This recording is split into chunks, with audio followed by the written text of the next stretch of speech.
2, 1. All right. Welcome back to another edition of the BBO Knows podcast. This is your host, Brian Bullock. And with me once again, I have Mr. Seth Burn on. Thank you for joining again, Seth. Good to be here. And I just had to give a little shout out to my wife here she bought me this sweet shirt for my birthday, a Turd Ferguson shirt from Oh, nice. Nice dedication to Norm Macdonald. And kind of on that same note, I wanted to offer like a beginning of a podcast, like tribute to my favorite broadcaster ever, John Madden. And that was, I don't have like a ton of like celebrity type people that in my lifetime that I've like really like felt when they've passed. Like, some of them have been like, oh man, that sucks. Like, but like John Madden, like I grew up with John Madden. Like him and Summerall narrated the start of my love of the NFL. And I felt like it would be an appropriate time here for us to like just do a quick discussion of Mr. Madden here. So like the first thing I had for you here was your favorite Madden memory. I'll offer my favorite one, unless you want me to offer mine, and then you can mention. What's that? Go ahead first. Okay, so it was easily by far the introduction of Turducken, because that was I remember that game distinctly. That was a game where the Niners were playing the Eagles, and the Eagles had McNabb. I think McNabb was hurt, and I want to say Coy Detmer was starting, and the Eagles beat them by multiple scores. And at the time that they brought out the Turducken, it was like, it was that like B-roll material. You could tell that they were entering that point of the game where the game wasn't really like competitive anymore. And and then you just see Madden with his telestrator and just caught in the Turducken with his hand. I lost it. I had I had some friends over, and I just remember losing. I was like, it made it worthwhile. The fact that even though the Niners lost, it made it like the game like a million times better. And like stuff like that he did like always cracked me up. But that was like by far the creme de la creme of Madden moments for me. Sure.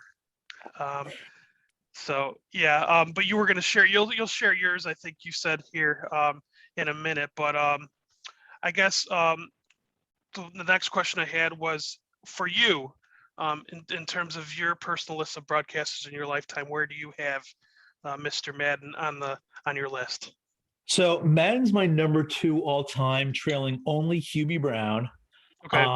Now this one, it's unclear whether or not I'm being biased because Hubie was the coach of the Knicks and I loved him as the coach, but I also adore his broadcasting style.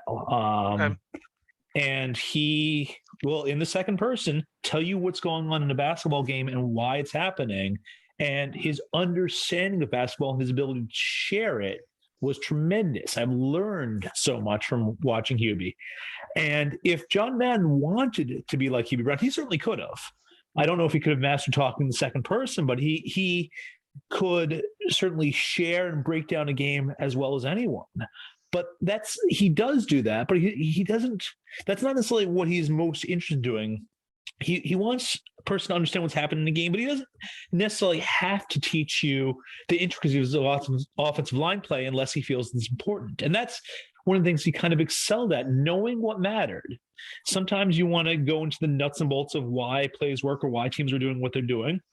But other times you just want to talk about the context and why it matters and why, so this offensive lineman missed a block, and he missed a block because he was confused about his responsibilities. Why was he confused about his responsibilities? Because their quarterback gave him inaccurate instructions on how to deal with the blitz and blah, blah, blah. And Madden could break that down too. Or he could just say, this guy's struggling and he's going to be struggle all day because this team is just overmatched. And just, I can't really explain it the same way he could, but he was a master of making you understand what was going on in a football game, even if he was at boom, just like he'd give you a fun description. He let Summerall handle the play-by-play. He didn't step on Summerall's toes, but he made the game fun while being tremendously insightful and informative, and that's not an easy combination to master. Sure. Did you get a chance to watch the tribute to Madden, that special? Unfortunately, I did not. Although Okay. I hope it was awesome. I hope it was Okay, phenomenal. yeah.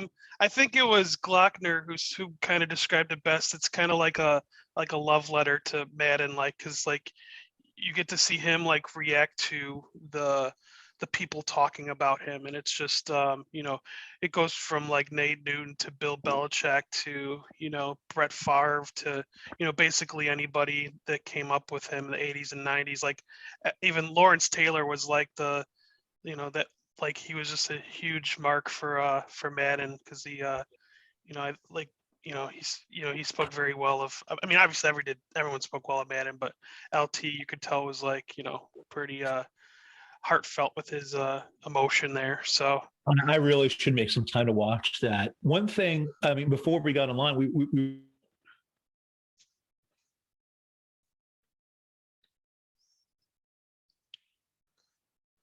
I think I lost you.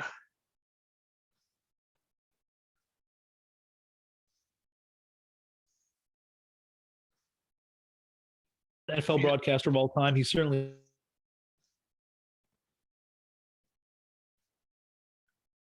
Yeah, it looks like I'm losing you there. I don't know if you can hear me.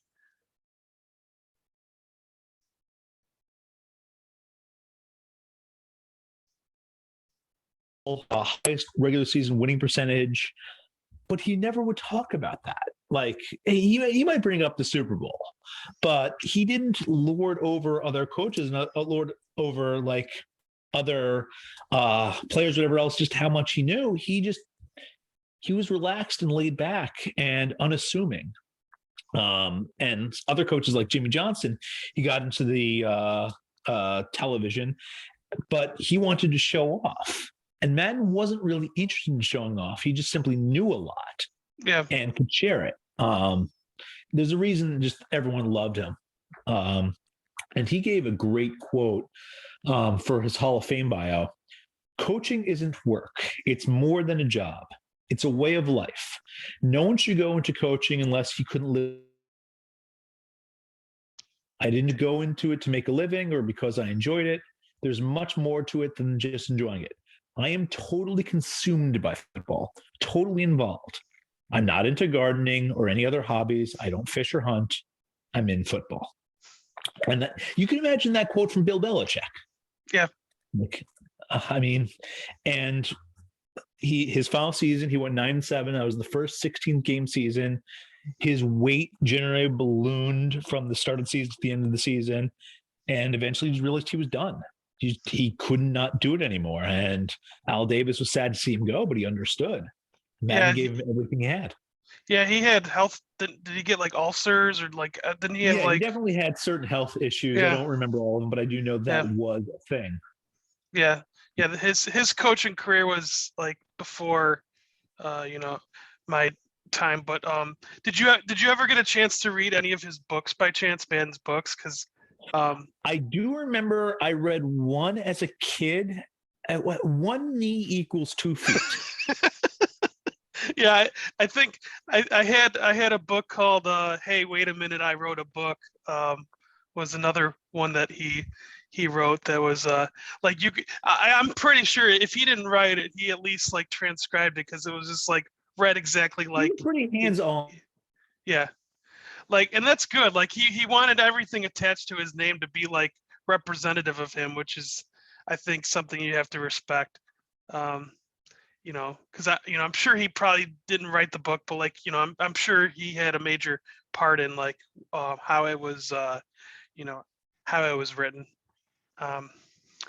So the last part before we go on to like Releasing anything with my name on it. And so that was like how EA eventually made him, eventually made the game. I didn't realize how many books he had written. Yeah, I forgot too. I mean, I only had the one, and I actually, unfortunately, I lent it to my buddy, and he lost it. That'll happen. But I think it was only like $5, but but I was he had his name attached to a lot, and I don't think there was anything attached to his name that wasn't like high of the highest quality. I mean, he did a fair amount of ads, but he also turned down a shitload of ads. Like, there's so many people who wanted to advertise with him, and tough acting, to act, and whatever else, but like, he could have done more, and he didn't. So sure, yeah. And when I say high quality, like obviously, still the intent of some of those ads was like pure humor, and it succeeded. So that's why I say high quality in that circumstance. But so before we go into the season in review for NFL, the last thing I wanted to mention about Madden, do you think there's anything that current broadcasters could learn from him, or is it kind of like, is it just something that can't be taught? So a lot of it can't be taught, but one thing you can use Madden as a guide is do what you're good at. Like, he was a master of telestrator, and this was when the telestrator was a kind of new thing. And he had originally been an offensive lineman. He was particularly insightful when it came to offensive and defensive line play in the trenches. But for a broadcaster, don't be a phony. Be what you are. Learn how to talk to an audience. Learn how not to step on the toes and speak over your co-host. Just a lot of his games, or at least some of his games, enough of them, are up on YouTube. And one of the things that he was able to do, I don't know that how many other broadcasters could do this, but he was able to speak to other coaches as an equal and get them to share important stuff about the upcoming games, because they knew they could trust Madden. And during the games, he would talk about, like, there was one game in 1983, a Giants-Cowboys game, where both coaches pretty much gave him the defensive game plans, particularly for third down plays. And he would share them before the plays, and he'd talk about what these teams were going to try and do on these respective plays. And then that it just happened. Kind of like how Tony Romo would be able to give insights on what play was going to be. Madden was phenomenal at it because the coaches talked to him. Yeah. And he was someone people were comfortable talking to. Yeah, and you mentioned here in the outline what the coaches, and it's to think that like Bill Parcells was somebody who actually like tipped like his gameplay to anyone. Yeah, I mean, like, it's not something that happens often, but again, that's the kind of respect Madden commanded. Like, again, they knew they could trust him. Yeah. And if the Cowboys and Giants coaching staffs had people watching the game, yeah, they could certainly talk about it, but they also probably understood what the teams are going to try and do. Yeah. So, sure. But yeah, it was a great viewing experience, and Madden, a lot of it just his natural talent, and just how much he knew about football. Sure. So yeah, Madden was a one of a kind. Yep. Yeah, he will be missed. I remember when the Bears had their 1 year at in Champaign, when Soldier Field was being remodeled. The Bears had a game against the Packers, and it happened to be played at in Champaign when I was down at school there. So I just remember like seeing the Madden bus and just being like, in awe of it, and like, a man's fear of flying like created like such memories just based on the fact that he had to take that bus everywhere. I just thought that was so cool. They actually expected him to go to Monday Night Football because the schedule was known in advance, so he could plan out his bus trips in advance. Whereas Sure. with staying with the NFC, he'd probably have a pretty good idea where he was going to go, but you don't know for sure until Fox actually tells you. Sure. And so, yeah, it was a pretty good coup for them to land him. Sure. Okay, let's go into the current season. We'll start with the 2021 season in review. So the first thing I wanted to start with was in terms of the biggest surprises from either a team or player or coaching perspective that you noticed throughout the 2021 season. So the Arizona Cardinals came out for the first half of the season as, if not the best team in football, then one of the best teams in football. And now they were not able to sustain that. As a matter of fact, they didn't just regress to average, they regressed to below average. But their first half of the season blew me away. I was surprised by it. The Seattle collapse, and yet Seattle actually finished with a better DVOA on the season than Green Bay, and Seattle still managed to miss the playoffs and give the Jets a top 10 pick, thank goodness. But Seattle, how they played for much of the season was a pretty big surprise to me. The Bengals, the future is now. Like, they drafted Jamar Chase. He has been awesome. Yes, their offensive line sucked as much as we would all expect.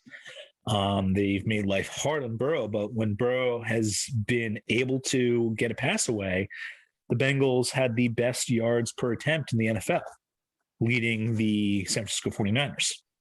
So, like the Bengals, I have been very, very impressed at how they bounced back this season.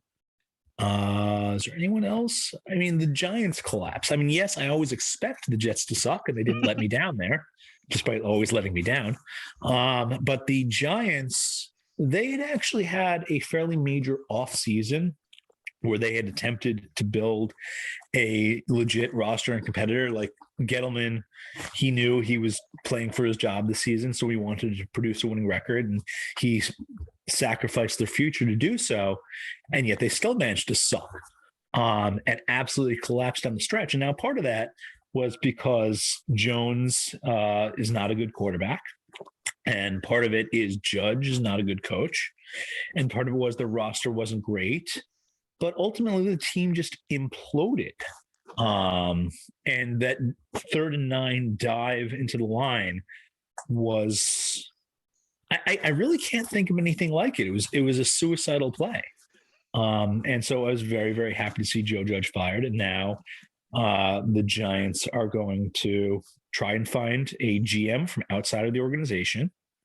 Ernie Accorsi is not being listed as consultant on this one. So, I mean, they're going to try and find a future. But I got to tell you, there's a couple of Mara relatives that are still involved in the process. Let's see if I could find. Let's see. His brother, Chris Mara, is still the senior vice president of player personnel. His nephew, Tim McDonald, is the co-director of player personnel.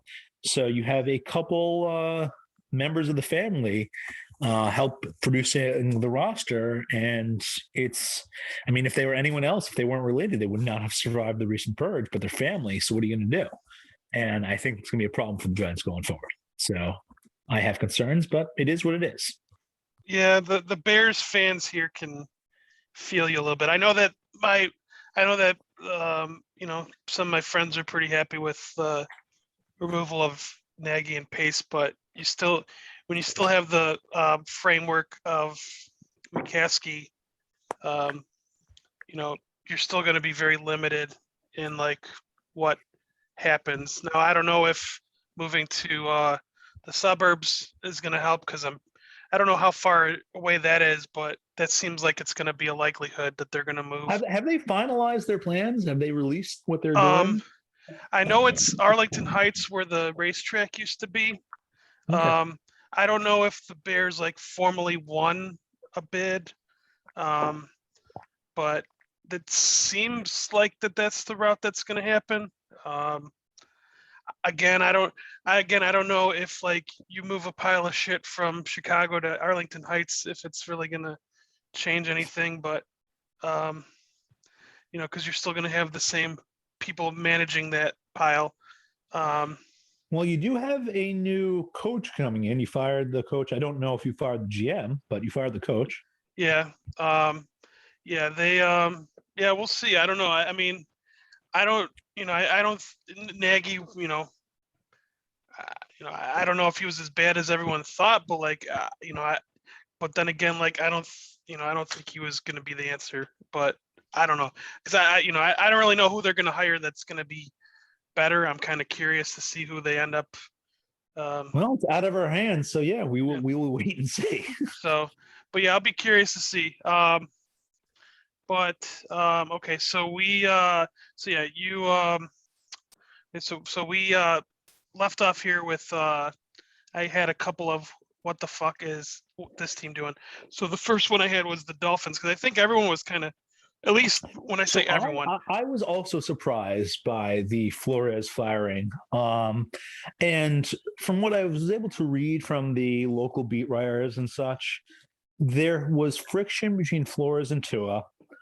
And the Dolphins management had felt that Flores had basically plateaued. He had done a good job with limited tools. The roster, like they'd given him a roster designed to tank a couple years ago, and he was able to make them to a solid football team by the end of the season. And he produced a couple win records.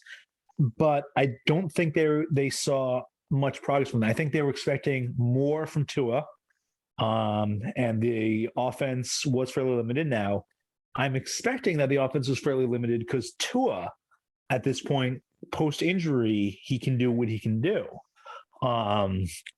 And I don't know. We'll see what a new coaching staff brings. But my guess is they simply said, "Okay, you did your best. We want more than this, and we will not let good be the enemy of great, and we want greatness." So we'll see if they get better, or more likely don't.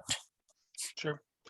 And then the next one I had was the Giants, but I had wrote that question before the Judge news came out, but we could still discuss that because I know. Yeah. So they fired Judge because he imploded down the stretch, and I think it was a good decision. It also gives them more freedom in hiring their new GM because the new GM would not want to be strapped to a coach who's an idiot. Instead, they want to be able to pick their own coach, and now they'll have the freedom and power to do so.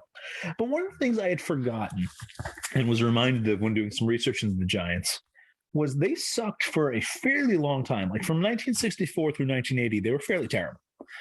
And it got to the point where Pete Rozelle, the commissioner in the NFL, had just had enough and effectively forced the Giants to hire George Young as their GM. And in time, he was able to build a championship roster. They won a couple Super Bowls under Young. Young being famous for the planet theory, that there are only a few people on the planet with the size and speed to dominate in the trenches, particularly off the defensive line. And Lawrence Taylor was certainly one of them, and there were others the Giants had drafted, but they did build a solid defensive line, and their defense helped carry them to a couple Super Bowls. Although I will say Phil Simms was a key part of that first Super Bowl as well. He was actually quite good that year. Sure. And so the important thing is, I was calling Mara a fail son, but his father also did quite poorly running the team for many years until the NFL stepped in. So at this point, good on him for realizing, you know what, I'm going to have to step aside and let a new GM come in and have power. But it would be better if the new GM could, I don't know, fire the remaining mayors left in the building. So, yeah, we'll see. So you have a list here. I don't know if you want to go through it really quick in terms of like the list and who you would like the most out of this list. Oh, so you'd asked me. Somebody reached out to you, and then you said you were going to share it about like ideal coaching hire. All right. So the guys who I like, just from what I've seen on the field from them, Brian Daboll, he's the Buffalo Bills offensive coordinator. I liked what he's done. He's done great work with Josh Allen. Their game planning has been solid and actually quite strong. I've liked a lot from what I've seen from him. He'd be at the top of my list. Eric Bieniemy, he's also done great work in Kansas City, and I know there's a lot of credit goes to Andy Reid, and I know a lot of it goes to Mahomes, but he has also done some really fine work. However, he also has a bit of a checkered past at Colorado, so you could either view him as a strong potential hire, or you could simply view him as not an option, depending on how you feel about his past. Shane Bowen, he's the Titans defensive coordinator. He's actually pretty young, even though if you look at his wiki page, he doesn't look it. He looks like he's in his 50s, but he's only like 35 or 36. And I've liked what I've seen from him. I mean, he'd be a fairly young head coach, but you know what? Being a head coach is a demanding job. and he might have to learn on the fly, but he's still young enough to do it and has the energy required. I mean, remember what Madden had said about coaching. And he also had been a fairly young coach. Yeah. So look, he would be on my list. I'd certainly want to interview him. Then there's Leslie Frazier, the Buffalo Bills defensive coordinator, and again another guy who's put together a fine resume.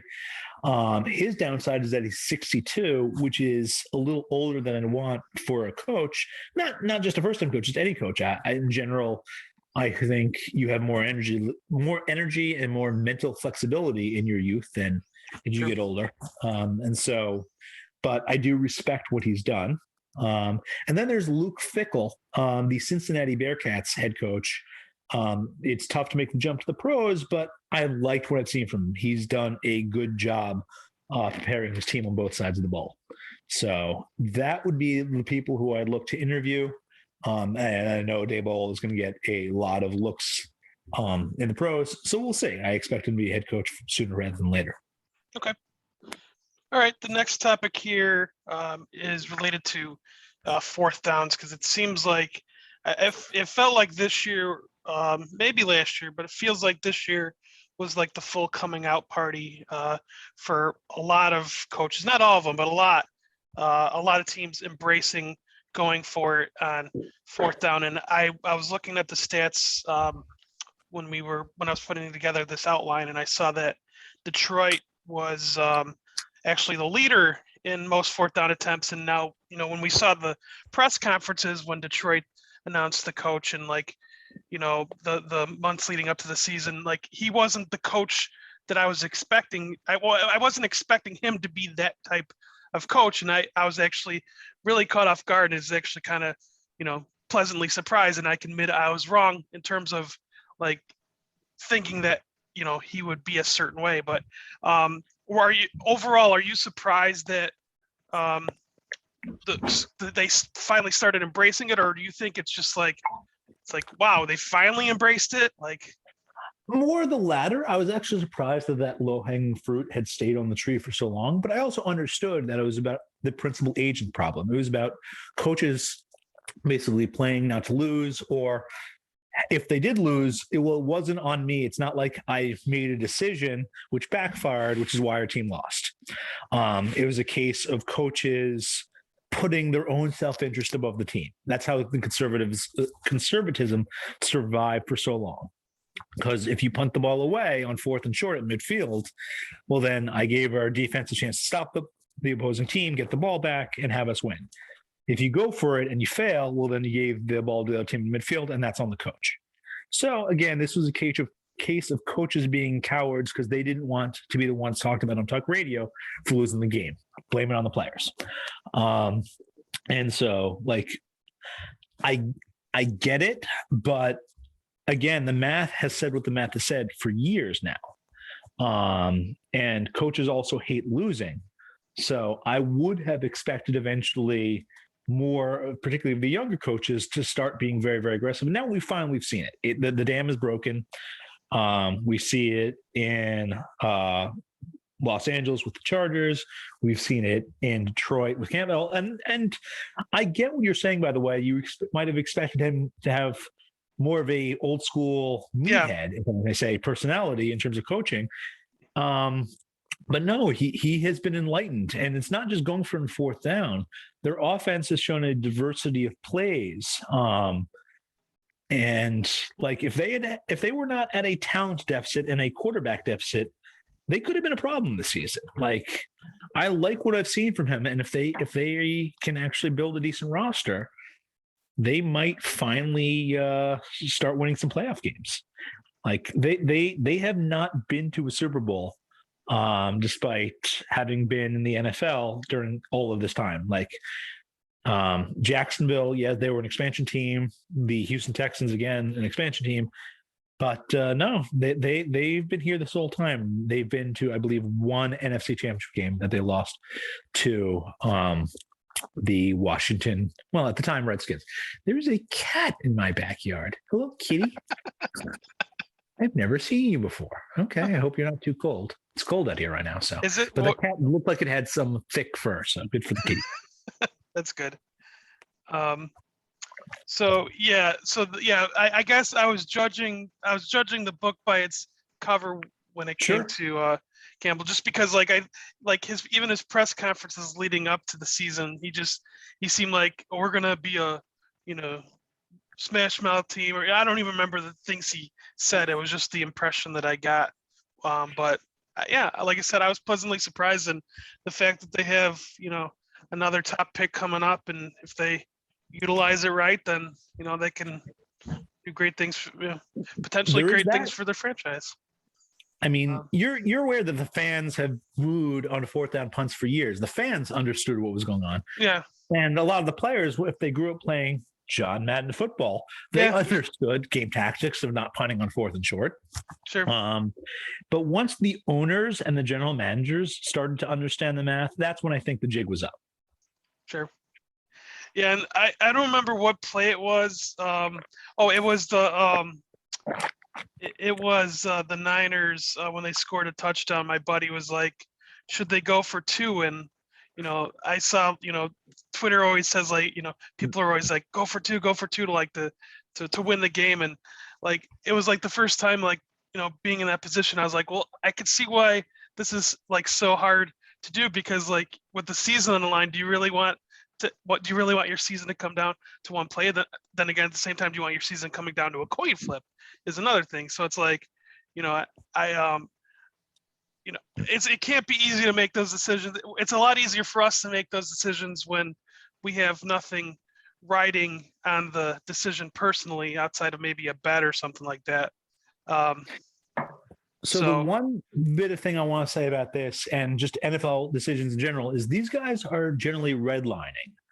What I mean is they have so much to think about at every play and during the game of who's on the field, who's hurt, what the opposing team is doing, how you want to strategically counter that.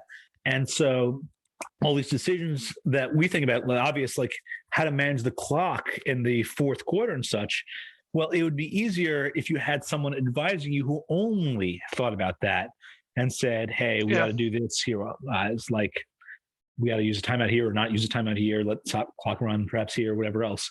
And it's the kind of thing where the head coach, if he was only thinking about that, sure, he might make better decisions.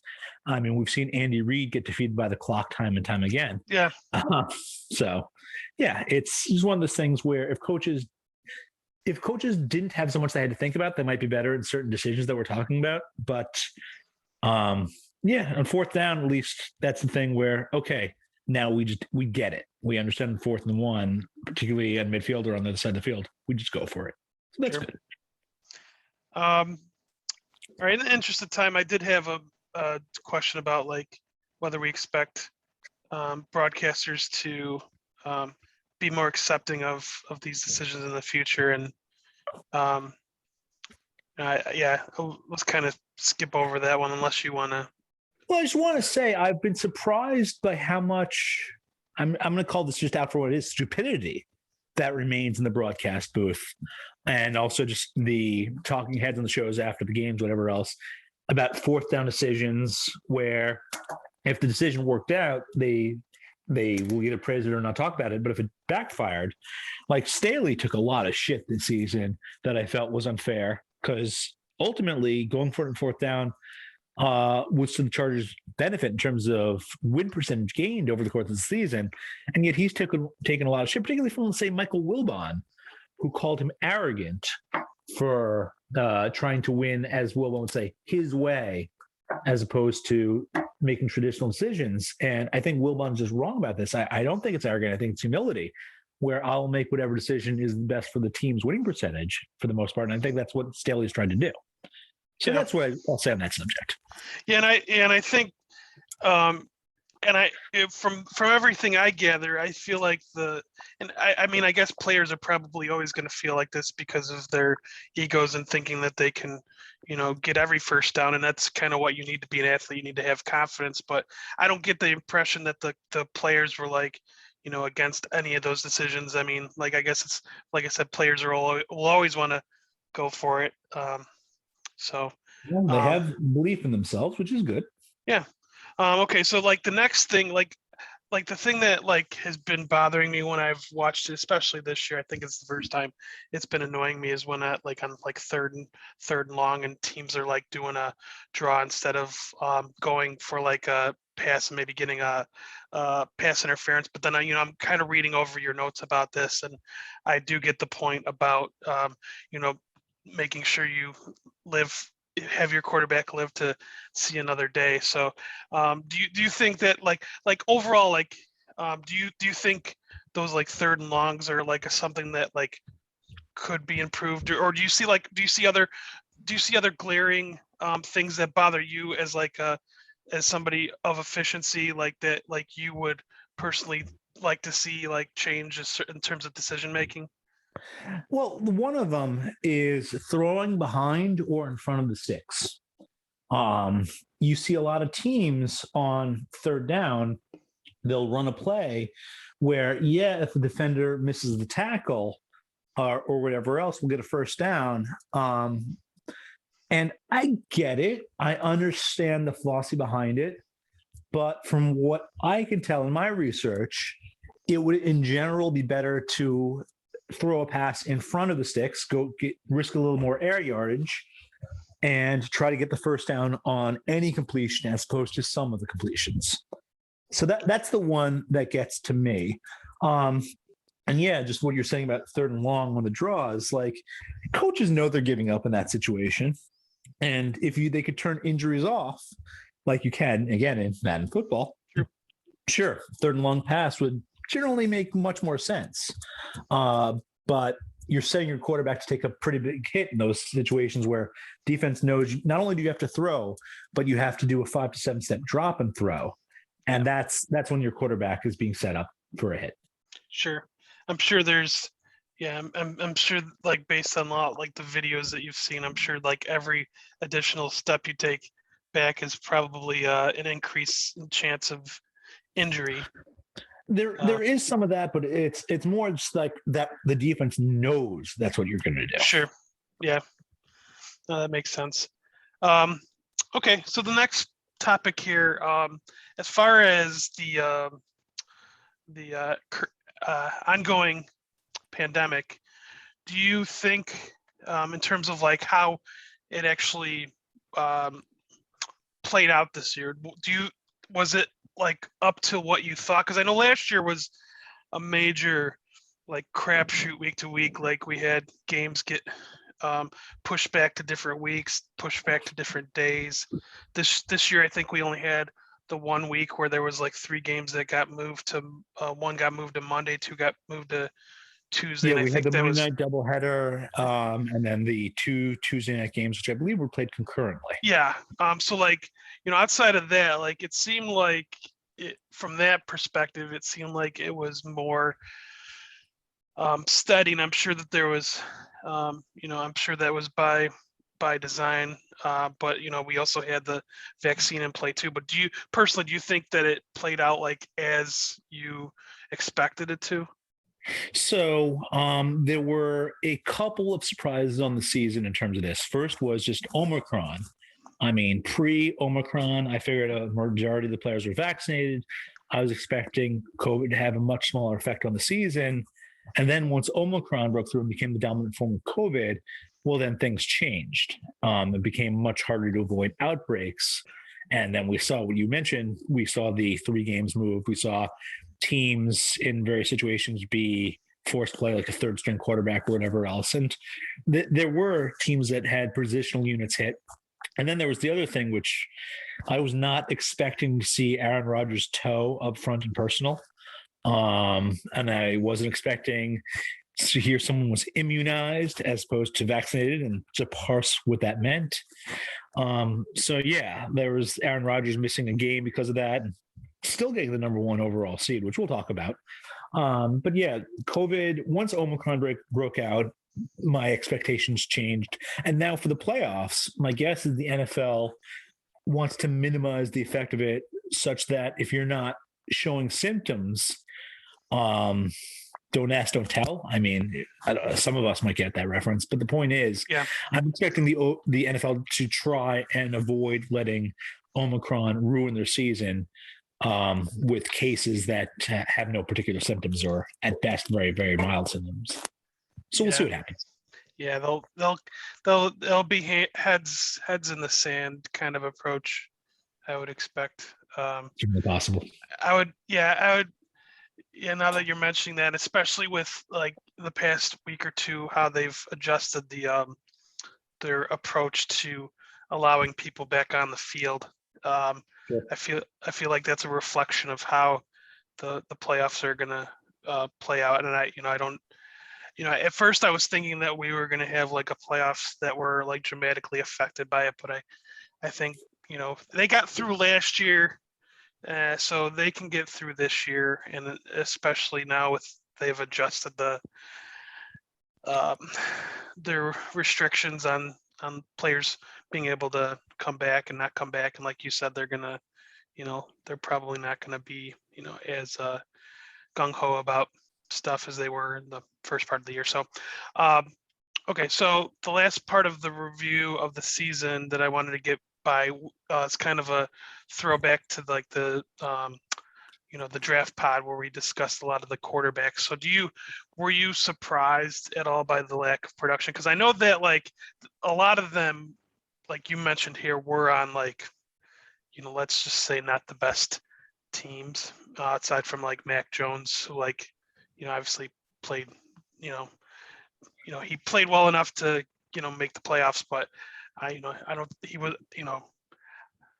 but do you think that, were you surprised by any of these guys, like the way they played? So as I wrote in the sheet, I put up a no with a question mark. So let's go pick by pick. Like Trevor Lawrence, he went to Jacksonville. He was coached by Urban Meyer. Given all that, I was certainly expecting a slow start. Now, I wasn't expecting Urban Meyer. This is the one thing I probably should have mentioned, the other surprises on personnel, whatever else on the season. I expected things to be tough for Urban Meyer. I did not expect that they would implode so spectacularly, such that he would get fired for cause. Deservedly fired for cause, I might add. So, he was dealt a tough spot in Jacksonville, and I'm expecting more from Lawrence over the next couple of years. Like the talent is still there. I still respect what he's capable of being. Now, let's see if we can give him a real chance to succeed. Now, before you go on to the next quarterbacks, Sure. I think that I heard that, and I'm presuming that he survives, Belky has like a preference of Bob being the quarterback, or sorry, the coach. So I feel like so Bob as a coach is bad enough, but don't let Bob anywhere near personnel decisions. Like I understand, yes, inviting Bob in Bill O'Brien is bad. That's not what I'd recommend. He's not on my list of optimal coaching candidates. Yeah. But if you do let him in, just don't give him the keys to your draft picks. Don't do that. Yeah. So I had to bring up the Bob thing because it was just I totally understand. I know that he was like, from my understanding, he, like I know for whatever the market is worth, I know the markets aren't probably like that high priced, but like I think Bob is the, one of the top favorites for that. So all right, so going on to the other quarterbacks here. Okay. Now we have Zach Wilson, and he went to the Jets. So here in New York, there's been an awful receiver corps. And Wilson historically had a sketchy record against quality opposition. Now, part of that was because he played on a BYU team that wasn't that great when they played a tougher schedule. And then when they got better, when his offensive line was much better, he played a softer schedule and put up some amazing numbers. And so I get it. He produced good film his last year. He went second overall.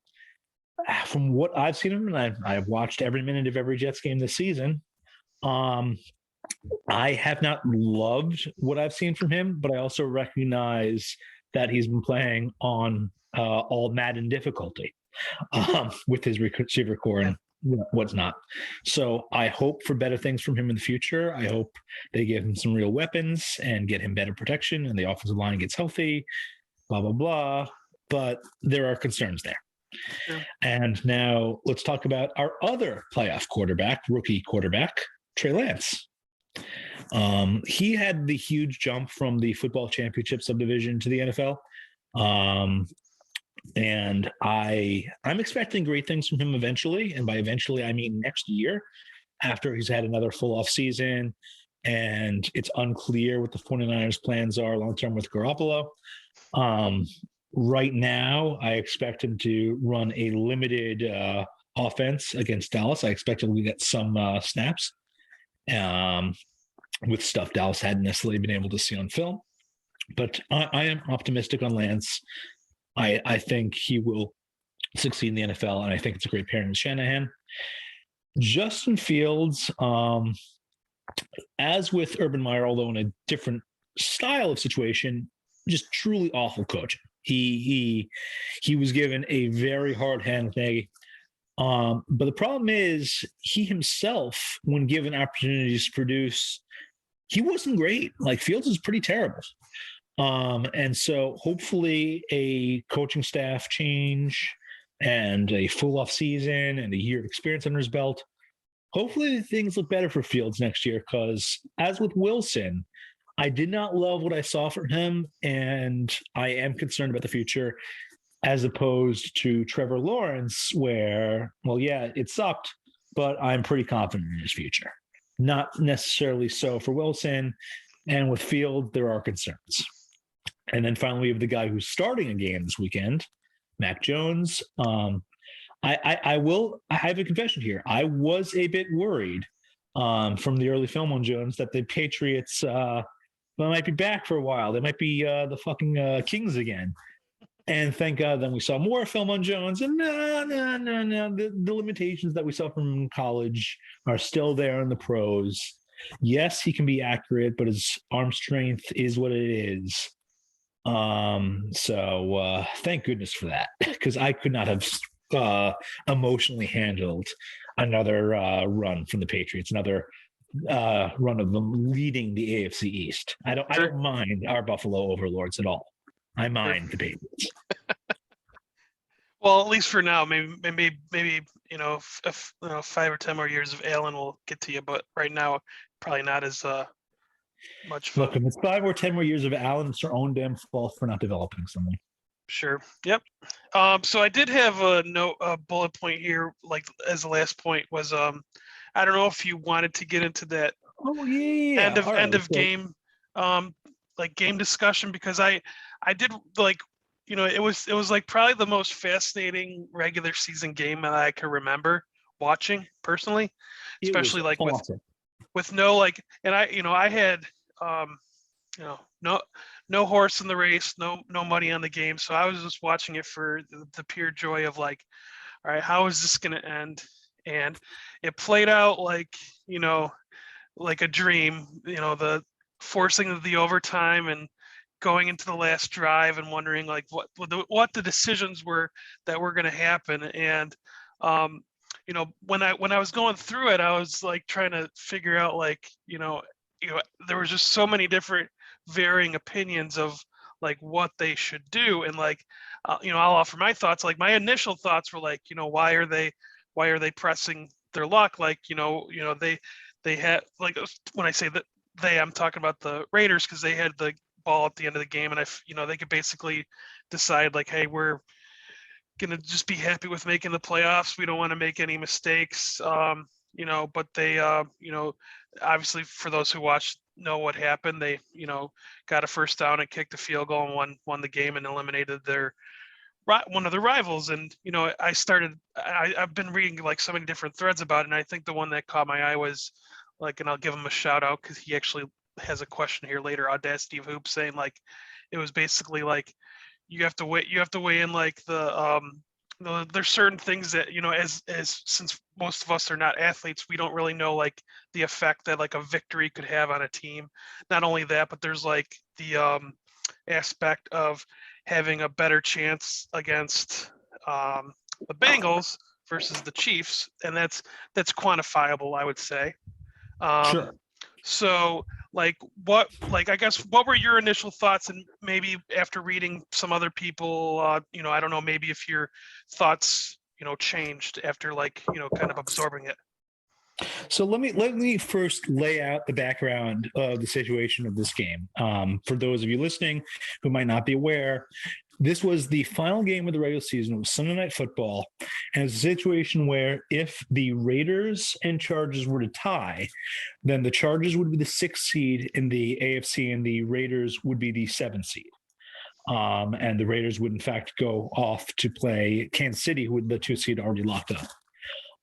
Whereas if the Raiders won the game, they jump up to the 5 seed and play against Cincinnati. So in the case where they would tie, Pittsburgh would then be eliminated from the playoffs. So that's the pregame. It is a fascinating scenario where 2 teams could, if they wanted to, in theory, collude. Now, I'm guessing the NFL commissioner's office reached out to both franchises before the game and basically gave them the no horseshit rule. Where if you guys try anything funny, know that I have a variety of clauses I have at my disposal to punish both the individual actors involved, i.e. the coaches, and the franchises involved, be they from fines or draft picks or wherever else. And so we did not get 60 minutes of kneel downs.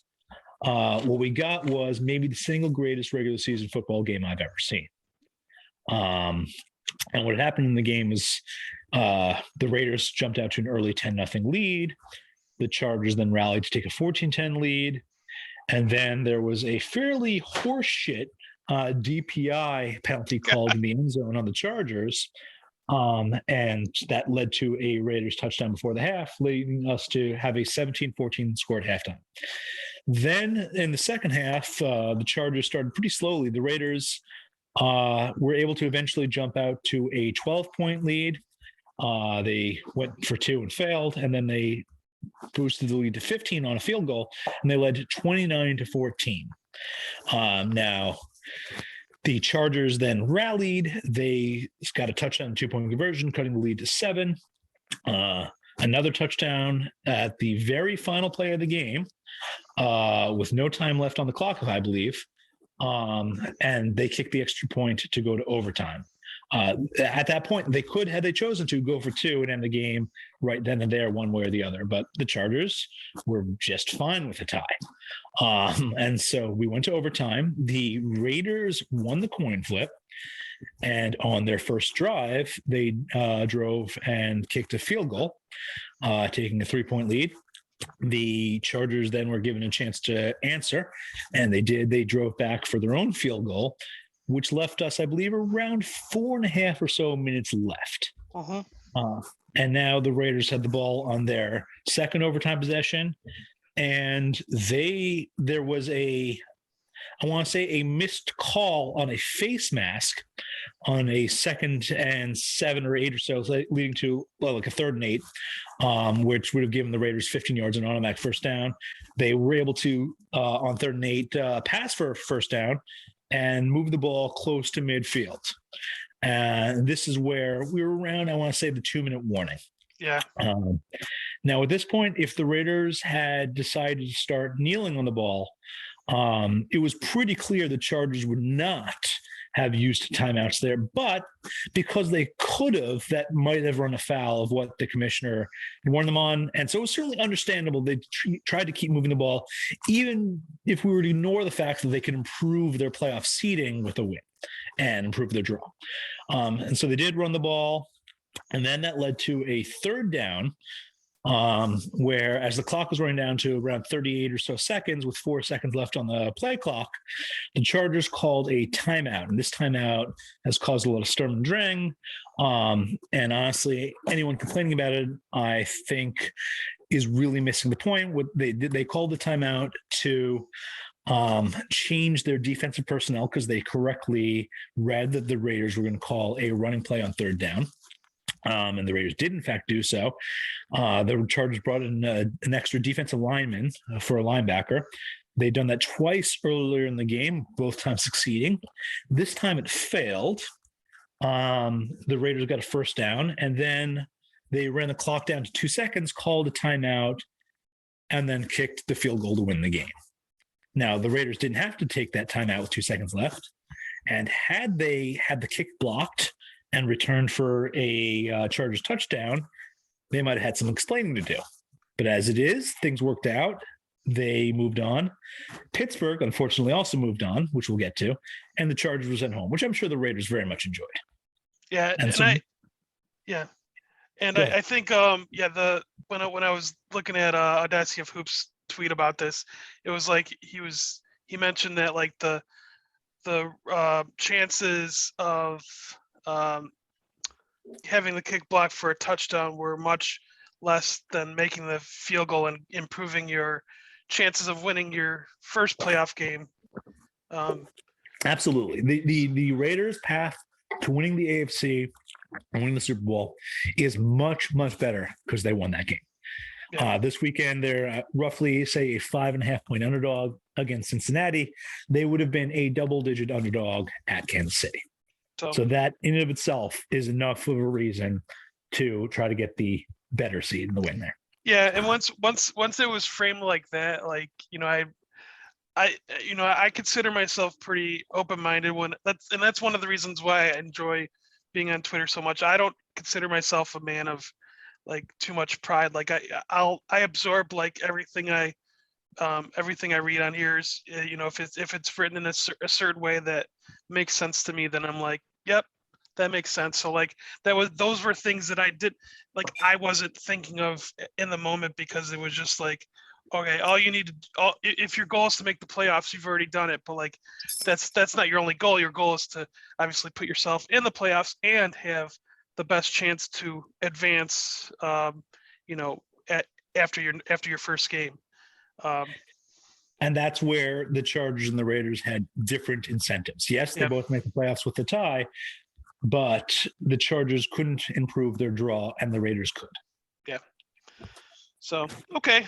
Well, that was a good summation of the situation there. So let's go into the 2022 playoffs here, which start in a few days.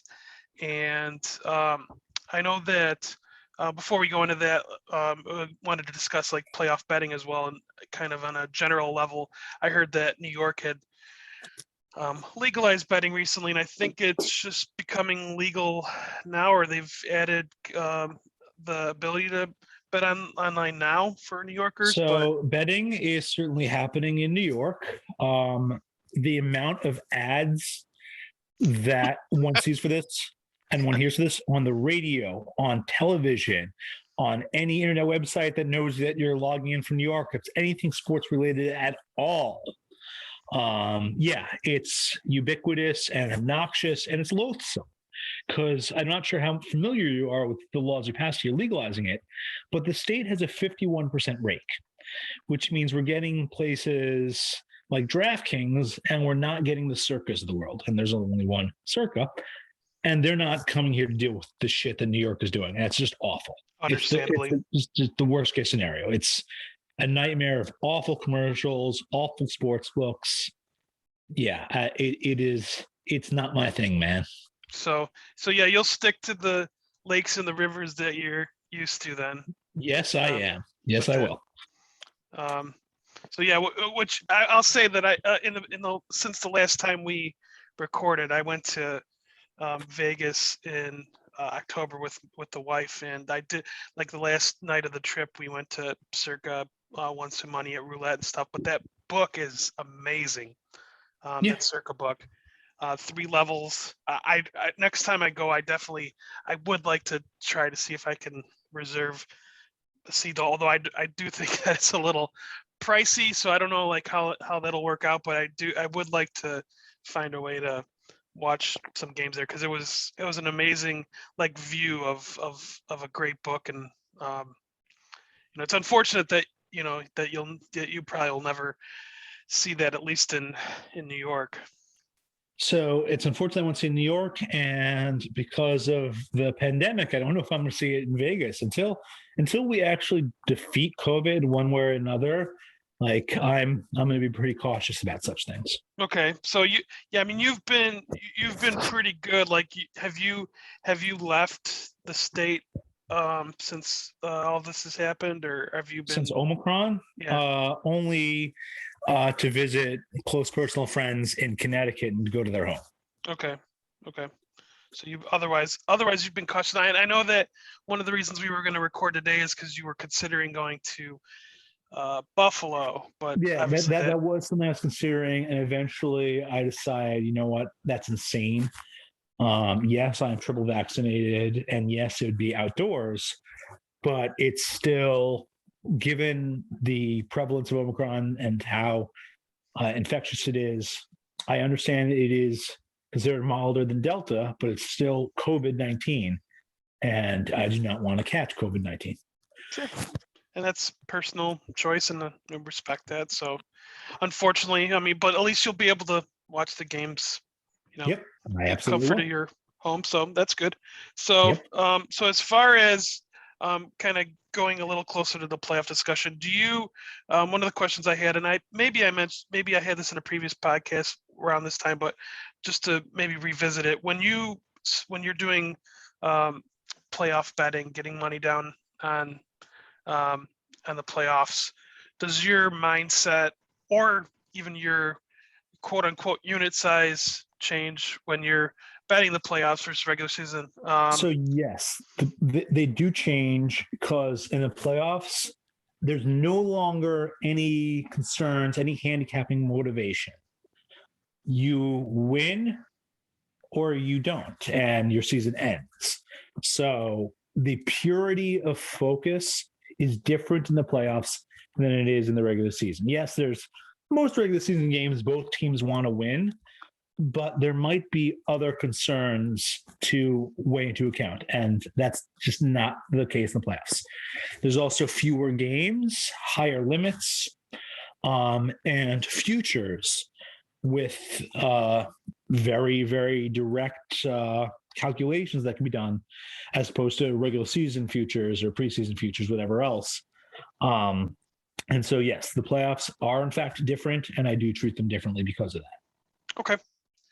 And yeah, I will say, like, with the motivation factor, I will say that I was actually kind of pleasantly surprised at the performance of a couple of the shit teams last week, that it added to the week 18 like enjoyment last week, when seeing like Detroit and Jacksonville actually trying was kind of neat. Yeah. You know, I don't know. I mean, I guess they were just playing for the first two picks, but like, one of those teams could have, both they could have just easily laid down and nobody would have blamed them. But like now, you're like you said, there's no questioning motivation here. Yep. And let me say about the Detroit and Jacksonville situation.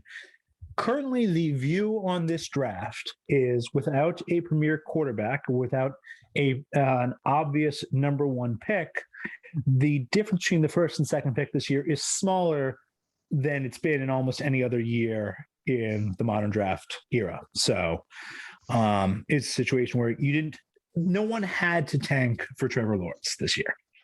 Sure. So, yeah. Okay.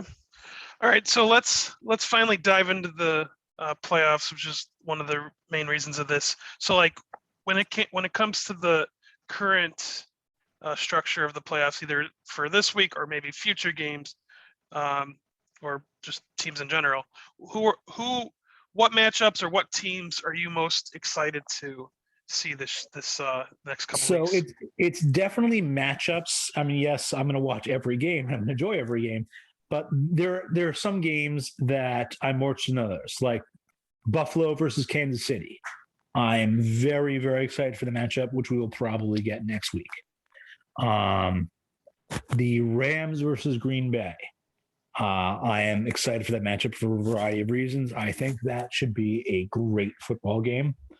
And finally, there's the nostalgia of 49ers Cowboys. I mean, we both grew up with that.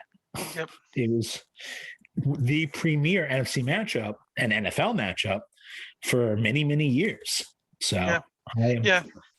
And in our discussion before the podcast here, you were asking me my thoughts on the Niners, and like I was mentioning that's what, like, my dad was never a a sports guy, so I kind of picked and chose my own teams, and the Niners happened to be good when I was 8, 9, 10 years old, and yeah, like you said, the nostalgia, the games of Young versus Aikman. I don't know how many times they faced off in the playoffs, 3 or 4 times it feels like. I want to say 4, but I'm not positive. Okay, but they each. I think the Niners had maybe they were 1-3 in those games. I don't know. I feel like I know they won 1, but I don't think they won 2 that I can remember. They definitely won 1. That was the year they then faced the Chargers in the Super Bowl. Yeah, that was. And then we know they lost 2 the 2 years that Dallas played. Yeah. Buffalo. So either way, it's like you said.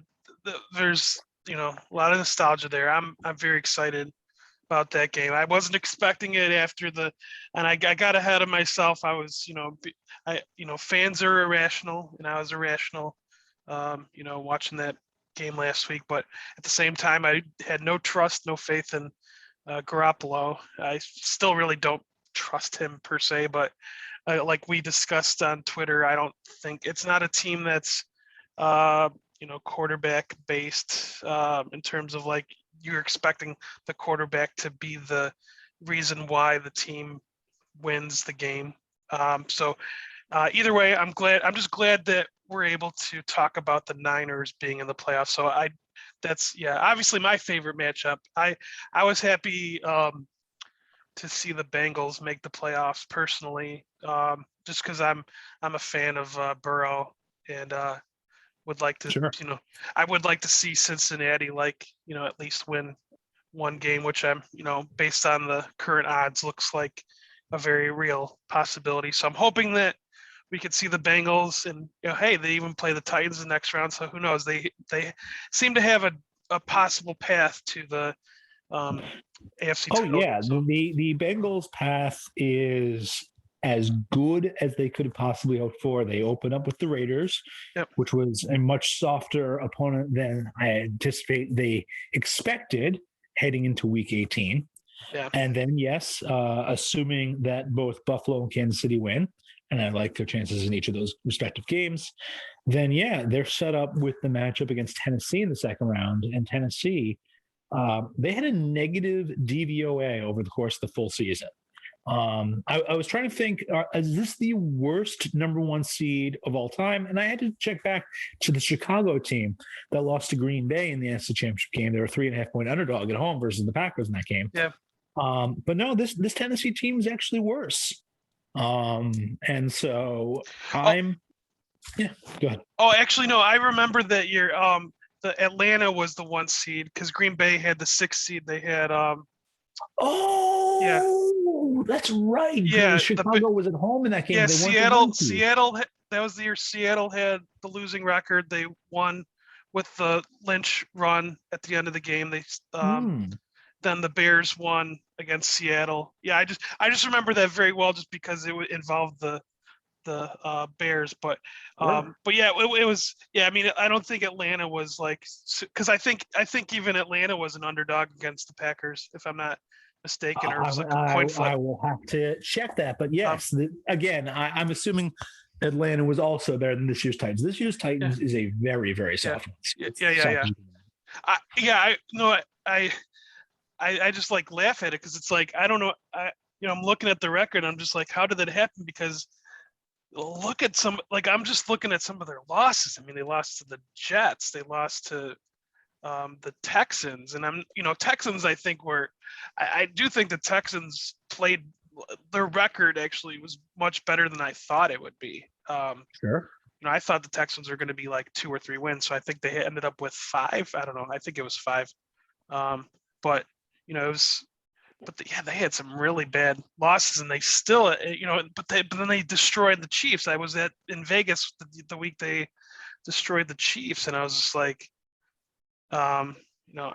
I don't know what to make of them. I don't trust Titans. I don't think the market really trusts them, because I think the Titans are have the 3rd best odds in the AFC, if I'm not mistaken. So, And it depends where you look. They might be the second best odds behind Kansas City, but ahead of Buffalo. But Okay. again, remember, Buffalo has as harder a path as you could have right now. They Yeah. face New England, which is the toughest of the wildcard teams. And then if they win that game, they very likely certainly face the Kansas City Chiefs, which is, again, a very tough game on the road. And then we'll see what their AFC Championship game is. Most likely, it would be at Tennessee. So yeah, that is a rough path. Yep. Okay. Let's see. So, do you want to go through? So I think the next part here is I have the breakdown of getting your breakdown of the games this weekend at least. Yep, and I want to make one note before I forget. I just looked up that Falcons Packers game you mentioned. Yes, the Falcons were indeed the one seed. They went 13-3 that season. They were 1.5 point favorites over the Packers, and they got crushed 48-21. Yeah. So yeah, I had I remember. Yeah, so like every year, like I do a pick out of the hat sort of thing with our buddies, like where we like each pick a team out of the hat, like right after the regular season, and you get money if they make the Super Bowl. You get a little more money if they win the Super Bowl. And I remember drawing the Packers and feeling pretty good, even though it was like the best I ever felt about as good as you could feel about drawing a 6 seed. Oh yeah, that hat was your friend, and they ended up coming through for you. Yeah. So okay, so you wanted. I think you're going to start with the first game of the weekend. Yeah, we're gonna go in chronological order of the games we played in. Okay. So we start with Vegas and Cincinnati, and let me just say, one of the things, while I might have enjoyed the scoregami and knocking the Steelers out and seeing sad Pittsburgh fans, I do appreciate the fact that the Vegas win means Cincinnati now gets an easier opponent. They face the Raiders, and they have a good chance of winning their first playoff game since George Herbert Walker Bush was president. It's been a long time. Again, their last playoff win was before texting existed. And so, all right. So this is the honorary traditional AFC South time slot, the opening playoff game, the Saturday 4:30 game. But there is no AFC South team available to fill it. So the NFL went with the next best thing, the AFC 4-5 matchup. And so here's the thing. The Raiders have won 4 straight squeakers, and while I don't think it's relevant, I just wanted to say the word squeakers. Squeakers. That's a good word. Yes. And now, remember the DPI, the bullshit DPI that gave the Raiders the touchdown right before the half in the Chargers game? They actually led the league in DPI yardage accrued. Cincinnati was, I don't know, around average in giving up DPI, but the Raiders excel at getting it. So we would expect on average them to have 1 bullshit DPI penalty in this game against the Bengals. So that's a free 25 yards. Having said that, they don't actually run. No one can really run the pure DPI offense. I don't even think refs would stand for that. It's just something that they will have in their bag for a couple points worth of, or a first down's worth of field position. Both teams are roughly equal in terms of generating pressure. Cincinnati has a truly awful offensive line, but Bengals are better at turning pressure into sacks. So it's a bit of a fair fight there, maybe slight edge to the Raiders in terms of pass rush because the Bengals offensive line really is that bad. And the Raiders offensive line is just whatever. It's an offensive line. But what it really comes down to me, is the Bengals have Joe Burrow and Jamar Chase, and Vegas is Derek Carr. And Burrow and the Bengals, they led the league in yards per pass attempt once they're able to get the ball off, 8.7 yards.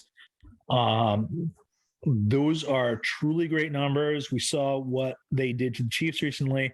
And we can talk about the penalties and the time management of the Chiefs led in the game, but still the Bengals were able to come back and take the lead in that game just because Burrow and Chase were that awesome. And Burrow has been phenomenal the last few weeks. He's been one of the best quarterbacks in the NFL. So he has developed into a very, very strong player. And let's add that the Raiders were outscored by 65 points this season. They were not a very good football team.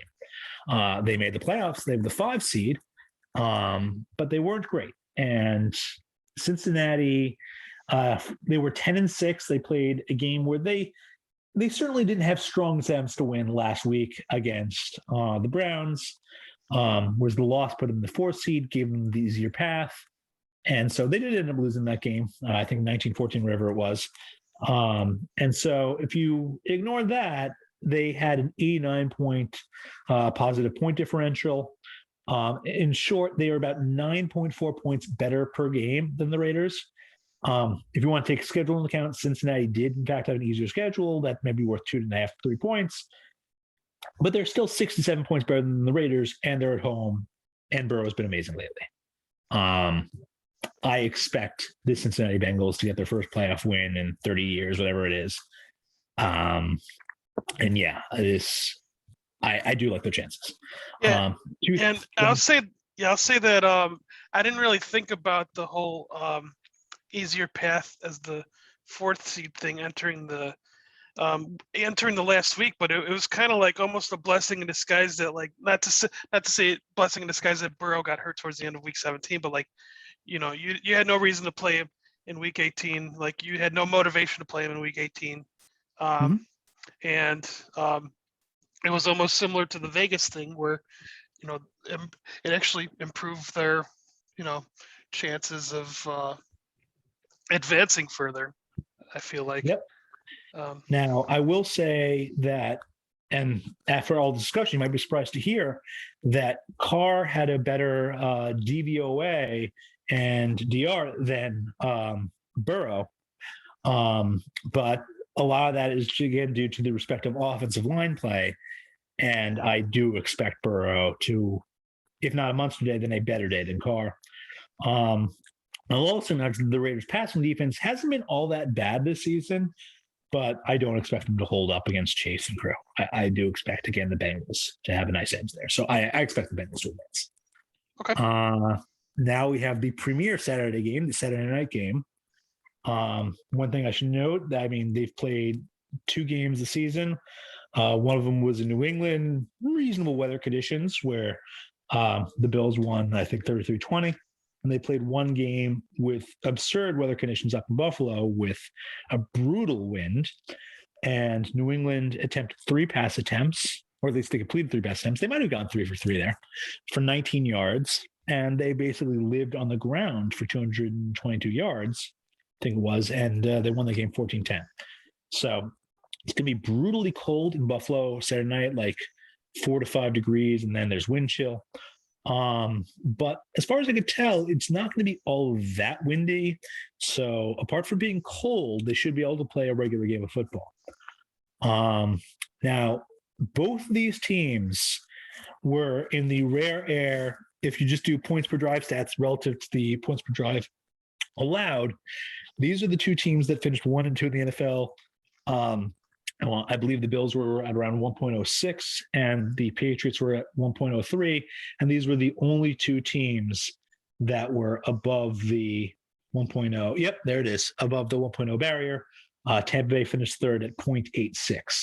So these teams on a per drive basis were very, very good this season. But if you dig a little deeper, Buffalo did it through extreme variance. They played some terrible games against, like, Jacksonville. They lost a road game there that was just inexplicable. Yeah. And New England, they did a really good job of crushing bad teams. Like, they also played Jacksonville, and I think they beat them like 50-7 or 50-10 or something like that. And they murdered a couple other teams in easy games. And so overall, if you look at what Mac Jones has done lately and what the Patriots offense has been, it has not been as good or as effective as the Buffalo offense. Fun fact that Josh Allen had 152 more rushing DYAR than Jones, but only 82 more passing defensive yards above replacement. In fact, Jones had the higher DVOA passing, albeit with fewer overall yards. And he did play, both played in one extreme weather game, and Jones did not attempt many passes in that game. And Jones actually played another extreme weather game against Tampa Bay in the rain in New England. And he did attempt more passes in that game. Overall point being that both of them have had a couple weather games, or they've both had to deal with weather this season. In the non-weather games, Allen has been better than Jones. One injury note, Isaiah Wynn for the Patriots is dealing with a hip injury. It's not clear what the Patriots offensive line is going to look like on Saturday night. I'm not sure who's going to be starting where. There's also Christian Barmore, who was injured, or at least had a scare against Miami, and we'll see if he's 100%. One note for New England is they led the league in interceptions per drive, even ahead of the ball-hawking Dallas Cowboys, who were, I believe, number 2 in that statistic. New England is going to try and pick off Allen, but the risk-reward there is if they fail, they might put themselves in a situation where Buffalo gets a shitload of yardage. So we'll see. In terms of their net passing yards allowed, the Patriots were actually very, very good, finishing second in the league at 5.5. But the Bills were obscene, finishing at 4.8 net yards allowed. Their defense is very, very good. Their pass defense is excellent. And we saw in that game where in New England, where they're playing for the AFC East supremacy, that I don't want to say Allen, I want to say Jones, Mac Jones. Mac Jones really struggled against that defense, and I believe they threw for 145 yards in decent weather in New England. So he has 164 yards total passing, not counting sacks or wherever else, against Buffalo this season. It has been a tough slog for him, and I do not expect them to dominate on the ground the way they did in Buffalo in the wind. I like Buffalo's chances quite a bit here.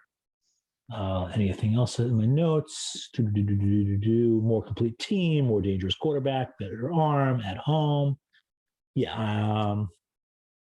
And I will note Buffalo has been strangely inconsistent, but that's not something that I expect. I think they're just random variance over the course of the season.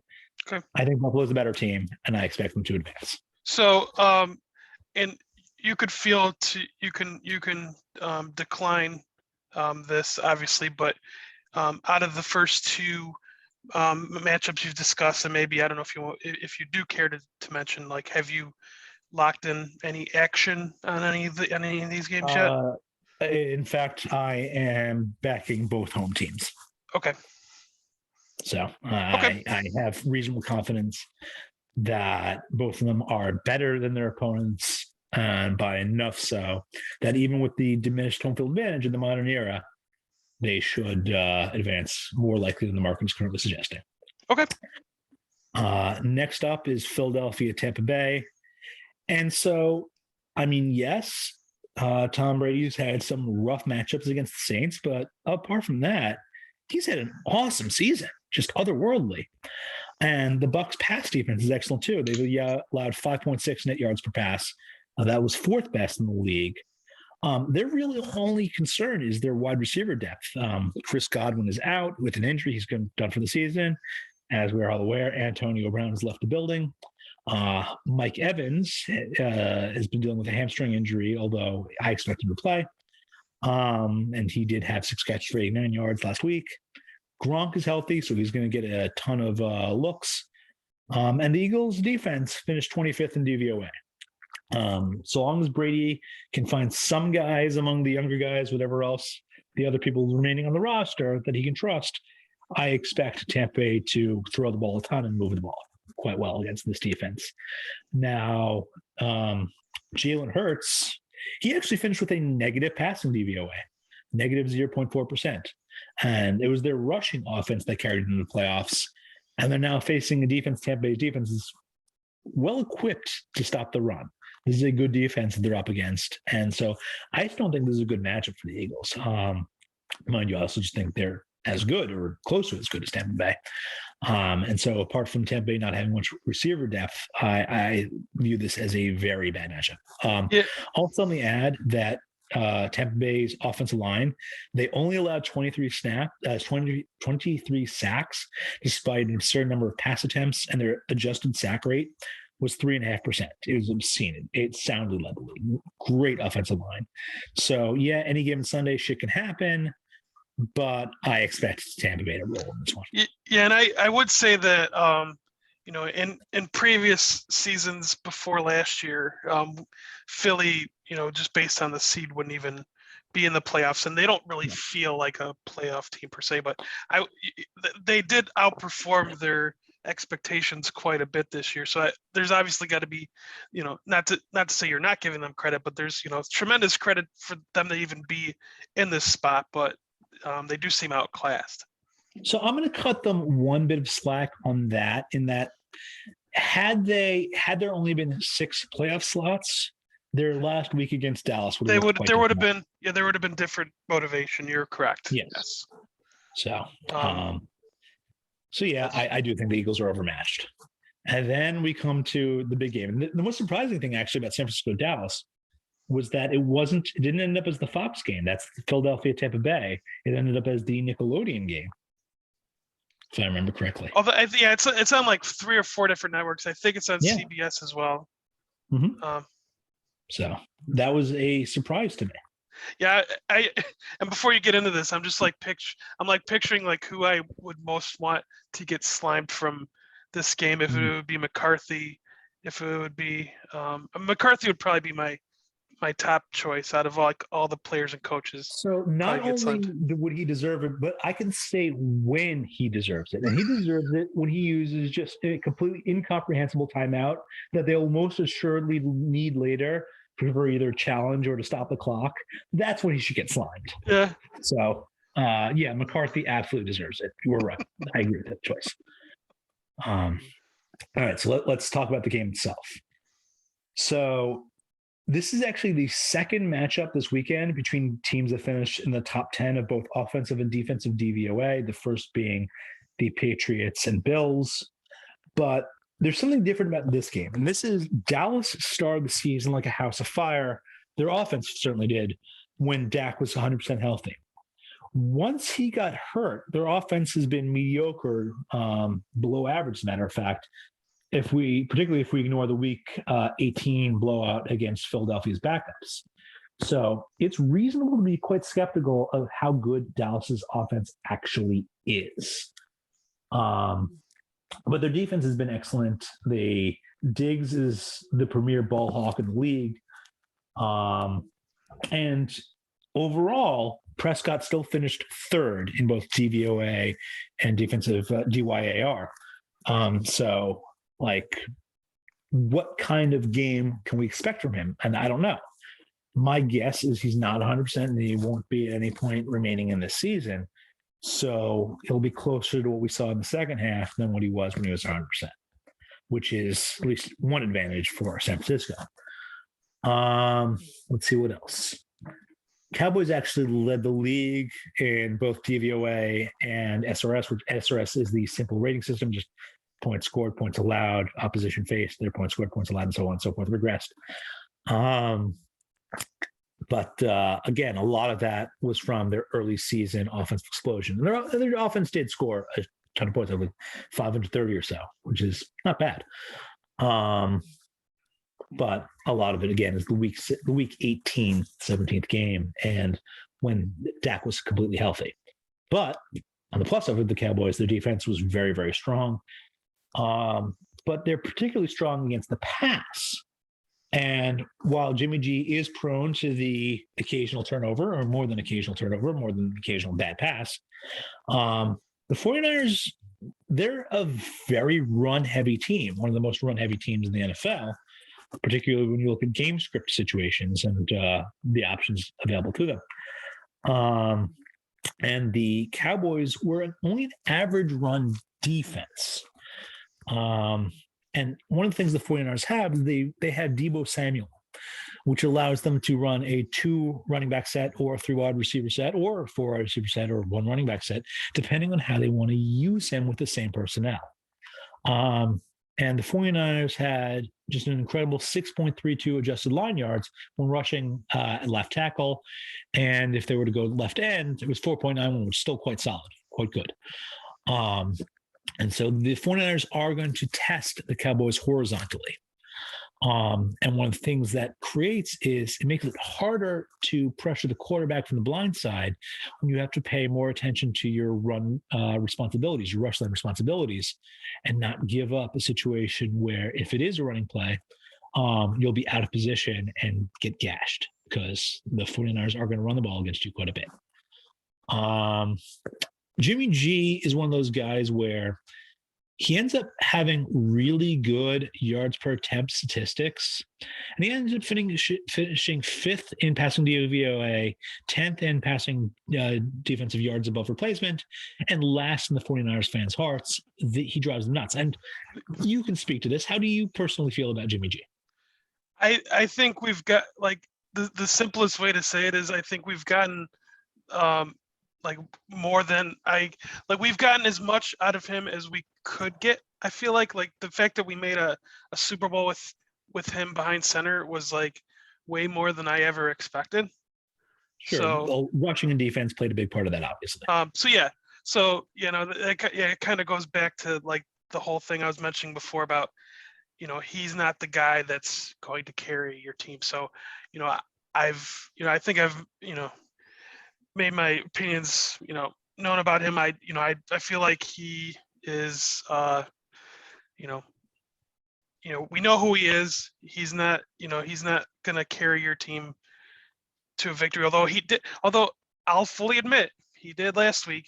That second half was, that caught me off guard. I was already packing the bags for, I was just kind of getting ready for like a 49er-less weekend. And the 49ers were in that situation where if Atlanta were to pull off the upset against New Orleans, you could back into the playoffs that way with a loss. But that wasn't happening at the time. Yeah, the Falcons weren't helping us in that regard. So I was just kind of like, well, the way the season started, I wasn't it didn't look the trajectory of a playoff appearance wasn't looking likely from the start. So I was kind of going back to those thoughts, but like I was telling you before we started recording here, if we could win this game, that's like, for me, it would be a successful season. Like I know for some people it's championship or bust, but if we can, making the playoffs is kind of its own success. But like if we were to win one game, at least in my head, I would consider it a successful season because, next weekend would most likely be Green Bay unless somehow who's the seventh? The Eagles. The Eagles would have to. The only way they wouldn't play the Packers is if the Eagles beat the Buccaneers. And that game is the game right before your game. So by the time your game, so you would know. So we would know. So yeah, it's most likely going to be the Packers. And I don't even feel that. I feel like the Niners have a chance against anybody. Like given that they can. If they do get the lead, like you've been mentioning about their whole running capabilities, they can control the time of possession with their running game. I think they could beat I think they could beat anyone. I think the only team in the NFC that I don't think has a path to the Super Bowl is the Eagles.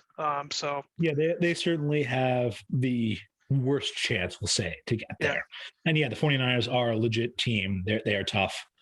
And look, if you guys get Green Bay, it's another 49ers Green Bay playoff game. There's plenty of those. This nice storied history. Yep. I think you're thinking though, kind of a home game, home team kind of feel to this game.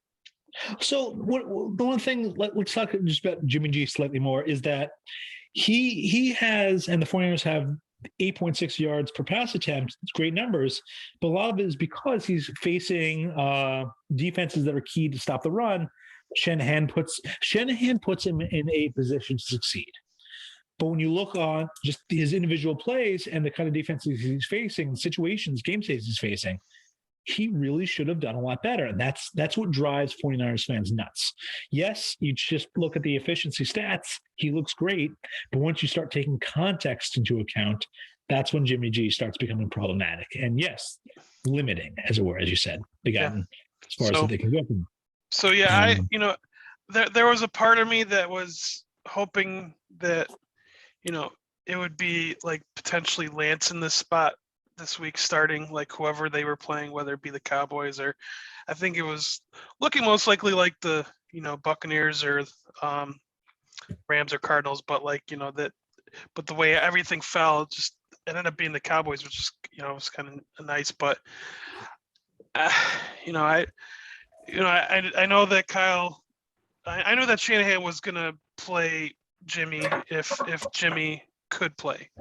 Well, I had sure. that And feeling. if he was available last week, I don't think he aggravated anything, so he's available this week. Yeah. So I mean, like when obviously he's gonna play this week. I just meant like last week, leading up to the game, I knew that if Jimmy had any chance of playing, that he was most likely going to play. I feel like I don't know if it's a trust thing with rookies, and maybe rightfully so, putting them in a must-win like end of season situation.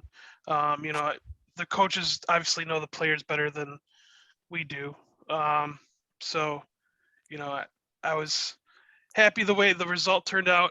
I wasn't necessarily in I was kind of hoping Lance would start just to see what he could do, but I'm also happy to make the playoffs too. So. Absolutely. And you know what? If Trey Lance is going to have his coming out party, it's not like we would know in advance. This is something Shanahan would keep under his vest. Sure.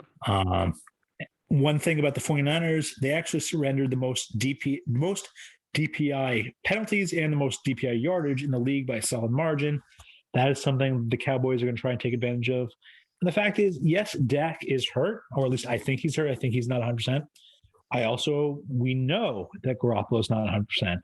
So we're dealing with a couple of compromised quarterbacks.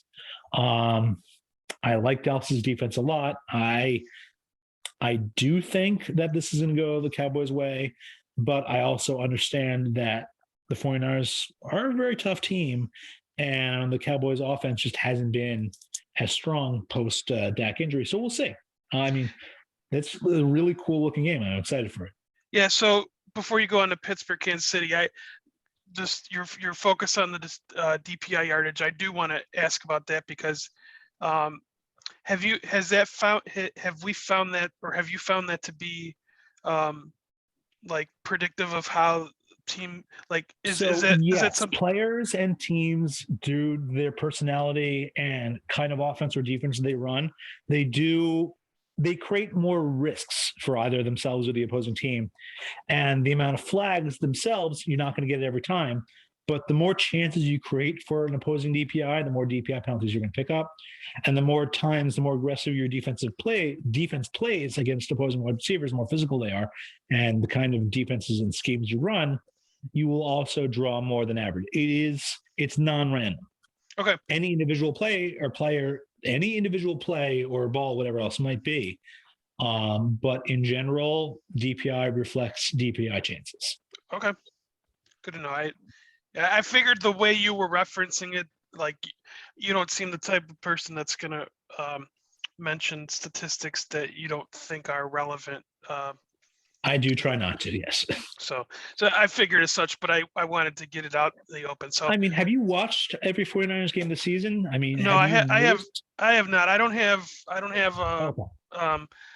like direct TV, and I tend to follow whatever, like a lot, especially if I'm working. Like I work a rotating shift, so sometimes I'm working second, sometimes I'm working third, sometimes I'm working first shift. So even depending on the shift, sometimes I may even be sleeping during the game, or first part of the game. So a lot of times I'm just following it on usually some kind of app at the very least, play by play. So you can only gather so much from sure, I get it from those. So yeah, you've probably watched more Niners than I have. I have watched a great number of Niners games this season. Yes. And yeah, it is a thing. Mind you, it's not without its pluses. I mean, playing aggressively, they also have produced some pretty good pass defense.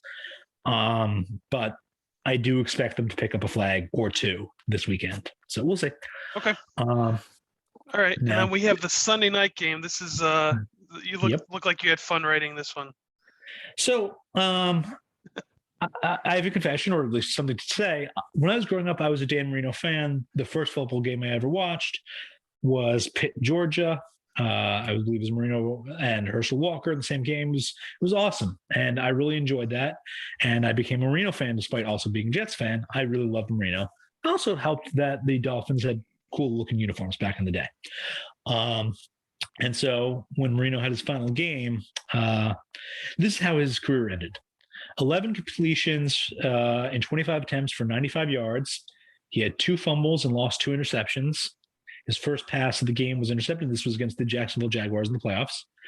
And after that interception, his entire day went downhill. They ended up losing the game 60-7. And a direct quote, "I've never experienced a game like this in my life. Even as a kid, I've never had a game like this. Jacksonville had a 38-0 lead before Marino completed a pass. And they took him out early in the second half. And it ended up being his final game. So I love Marino. Sorry to date myself. Was that the Dolphins with the running back Kareem Abdul-Jabbar? I don't even remember. Yeah, I was trying to. I know that they had a running back Kareem Abdul-Jabbar. And I just don't remember if that was the same year or not. He had different spelling. Kareem, well, he likes to try and jump over the goal line.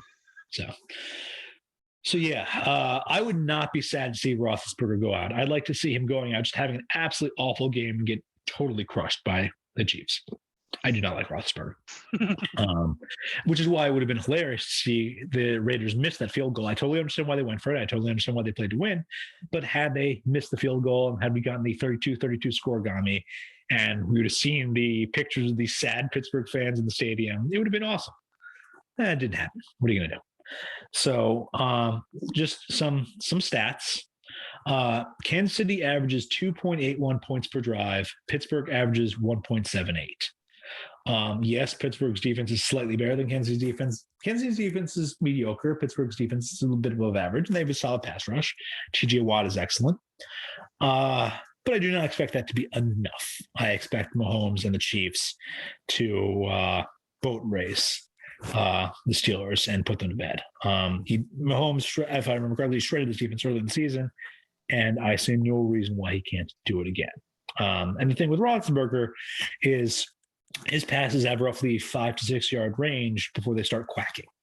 So, yeah, I'm not even going to wish Pittsburgh good luck. I do not wish that on them. I want them to see them suffer, and I want to see them lose. So, hopefully, good night, Pittsburgh. And then we have our first. Now, first of all, are you excited or are you kind of like apathetic to Monday night playoff football? I do not like the 14 teams in the playoffs. I know you don't like that part. Yeah. Monday night playoff football, I'm assuming that they have to wait to announce the schedule. So they will know, because that's the 4-5 NFC game. Yeah. Whoever wins that game is on the same path. Doesn't matter in terms of where they're going to play. Yeah. So we will know as of Sunday night. As a matter of fact, we'll know as of after the 7-2 and 6-3 games at around 8:00 on Sunday, where the home games are going to be in the NFC. And so they should be able to announce the schedule then and have whoever wins the Monday Night Football game play on Sunday, most likely the Sunday late game, and not have them have a ridiculous short week of Monday Night Football, then Saturday Night Football. I'm assuming that's a matter of fact part of the rules, but I don't actually know that. Okay. But I certainly hope whoever wins that game is not placed at a severe disadvantage. Like, imagine if the winner of that game has to go face Green Bay on Saturday. That would be some serious bullshit. Yeah, so. I would feel like now that we're pretty sure. I mean, this is going to be a thing going forward because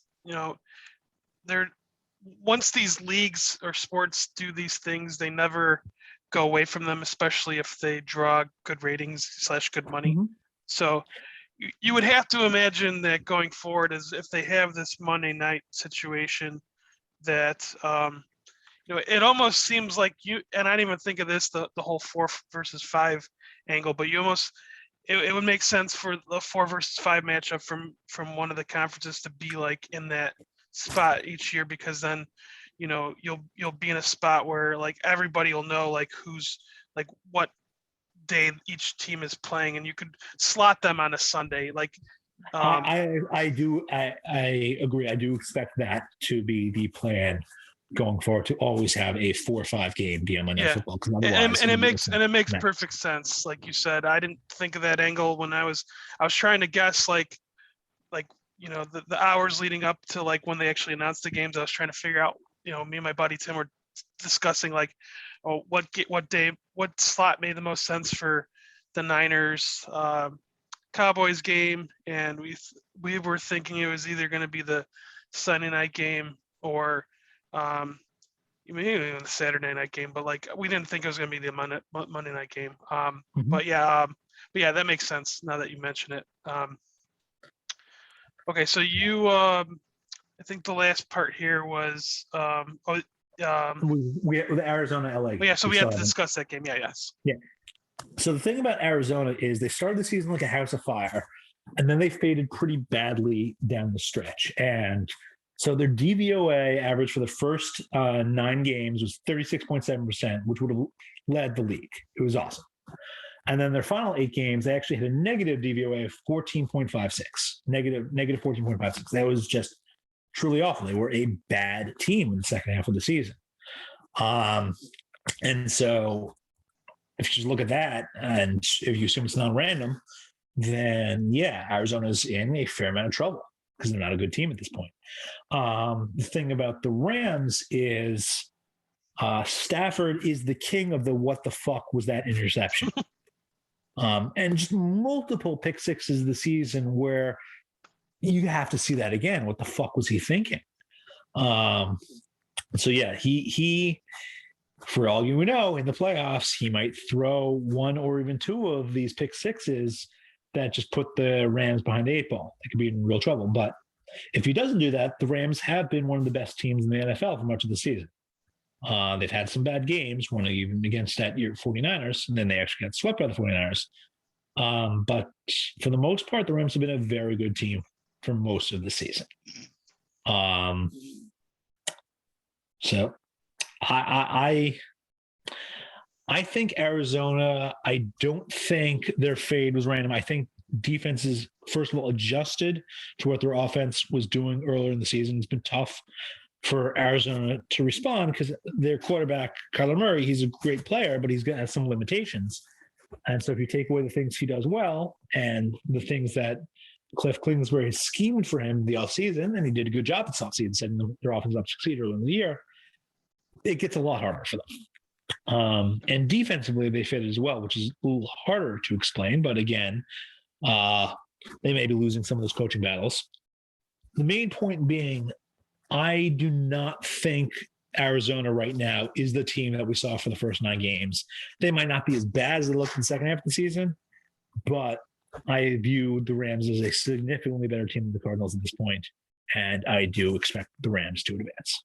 Okay, and I do, to skip ahead, I do think I saw you said that you have you've put money on the Rams. I do have Rams futures. I also last week picked up and this week picked up some Green Bay and Tampa Bay futures because I liked their prices. I do not have a lot of faith in the Cowboys, so I do expect either the Rams, Green Bay, or Tampa Bay to represent the NFC in the Super Bowl. Okay. So now we have. So I know you mentioned you had mentioned the Titans and Packers, even though they're on bye weeks. I think you already kind of touched base on the Titans part. The Packers are a very good team. They're not a great team. They're not an elite team, but they're a strong team, and they have home field advantage throughout the playoffs, which gives them a pretty good shot of advancing. And it's not like there's any other monsters in the NFC. I do think the Rams on their best day are better than any other team in the NFC on their best day, particularly because Tampa Bay has now lost so many receivers and lost so many weapons. I do think Green Bay is the 3rd best team in the NFC, but again, they've got home field advantage. and they're very, very good at home. They're also a very well coached team. If someone's going to break Madden's record of coaching win percentage, I expect it to be their coach. So we'll see. But in terms of the AFC, yeah, Tennessee is a very soft 1 seed. I do expect whoever wins the Bills Chiefs game, if that game does come to pass, the winner of that game does face Tennessee in the AFC Championship game. I expect them to be favored. But last week, Tennessee was being offered at some prices better than 4-1. And given how likely they were to be the 1 seed, I did the math, even though I don't consider them to be that strong a team. I liked the prices I was offered last week on them, so I do have some Tennessee futures to win the AFC, not the Super Bowl, but the AFC. Yeah. Like you mentioned here when I was talking about futures, which you've already discussed, it's about the price. So you get a good price, you buy the good. So okay, so you are so the last part here, since we've kind of touched base on the other things here, the your predicted conference and Super Bowl matchup. So I guess I kind of forgot. I should have looked ahead. Your the predictions again. Audacity of Hoops mentioned it. It was I believe KC 30-20 over the Rams in Super Bowl. Yeah, I guess I forgot the conference matchups that you had predicted, and if you're going to deviate from those. Oh, even I don't necessarily remember them. That's okay. I'm assuming. I know before the season, I viewed the Bills and the Ravens as the 2 legitimate threats to the Chiefs in the AFC. In the NFC, I viewed the Rams as a strong team. And given that I would have them win the division, I don't think I'd anticipate them facing a wildcard team. So, and it would not have been Washington football team in Dallas. So it would have either been, I think, Green Bay or Tampa Bay as the NFC Championship game. And I don't remember which battle of the Bills team I would have had. Okay. But it could still happen. Okay, and then I did mention farm bets, but you didn't. But based on what I'm reading here, you didn't have any There aren't any actual farm bets. My actions have been spread around this weekend. Cincinnati definitely, Buffalo definitely, the Los Angeles Rams definitely, and lesser on the Cowboys. But there was a couple of lines I saw this weekend on them that I did like, even though I agree this is a fairly competitive matchup. I think Garoppolo is not 100%, and I like Dallas's defense quite a bit. So okay. Let's get into a few of the. We'll get into the list when I say a few, all of them. But there's a few listener questions here. The first one was Papa Giorgio's ATS, and he was asking about the biggest money line / long shot you've ever hit, and then the biggest, most the biggest chalk you've ever laid on a bet. I don't actually remember. I'm assuming the biggest long shot I've ever hit. It most likely was something like in the NCAA tournament, where just picking a real long shot to make the Sweet 16 or make the Final Four, and if one of them had cash, because I trust the math. So if I get offered a good price on something that I think that'll happen 1 in 100 times, and I'm getting offered 250-1, I'm gonna take it. And I will ride or die, and most likely die, but whatever will happen. But I don't really, and you'd be surprised this, I don't really remember them one way or the other.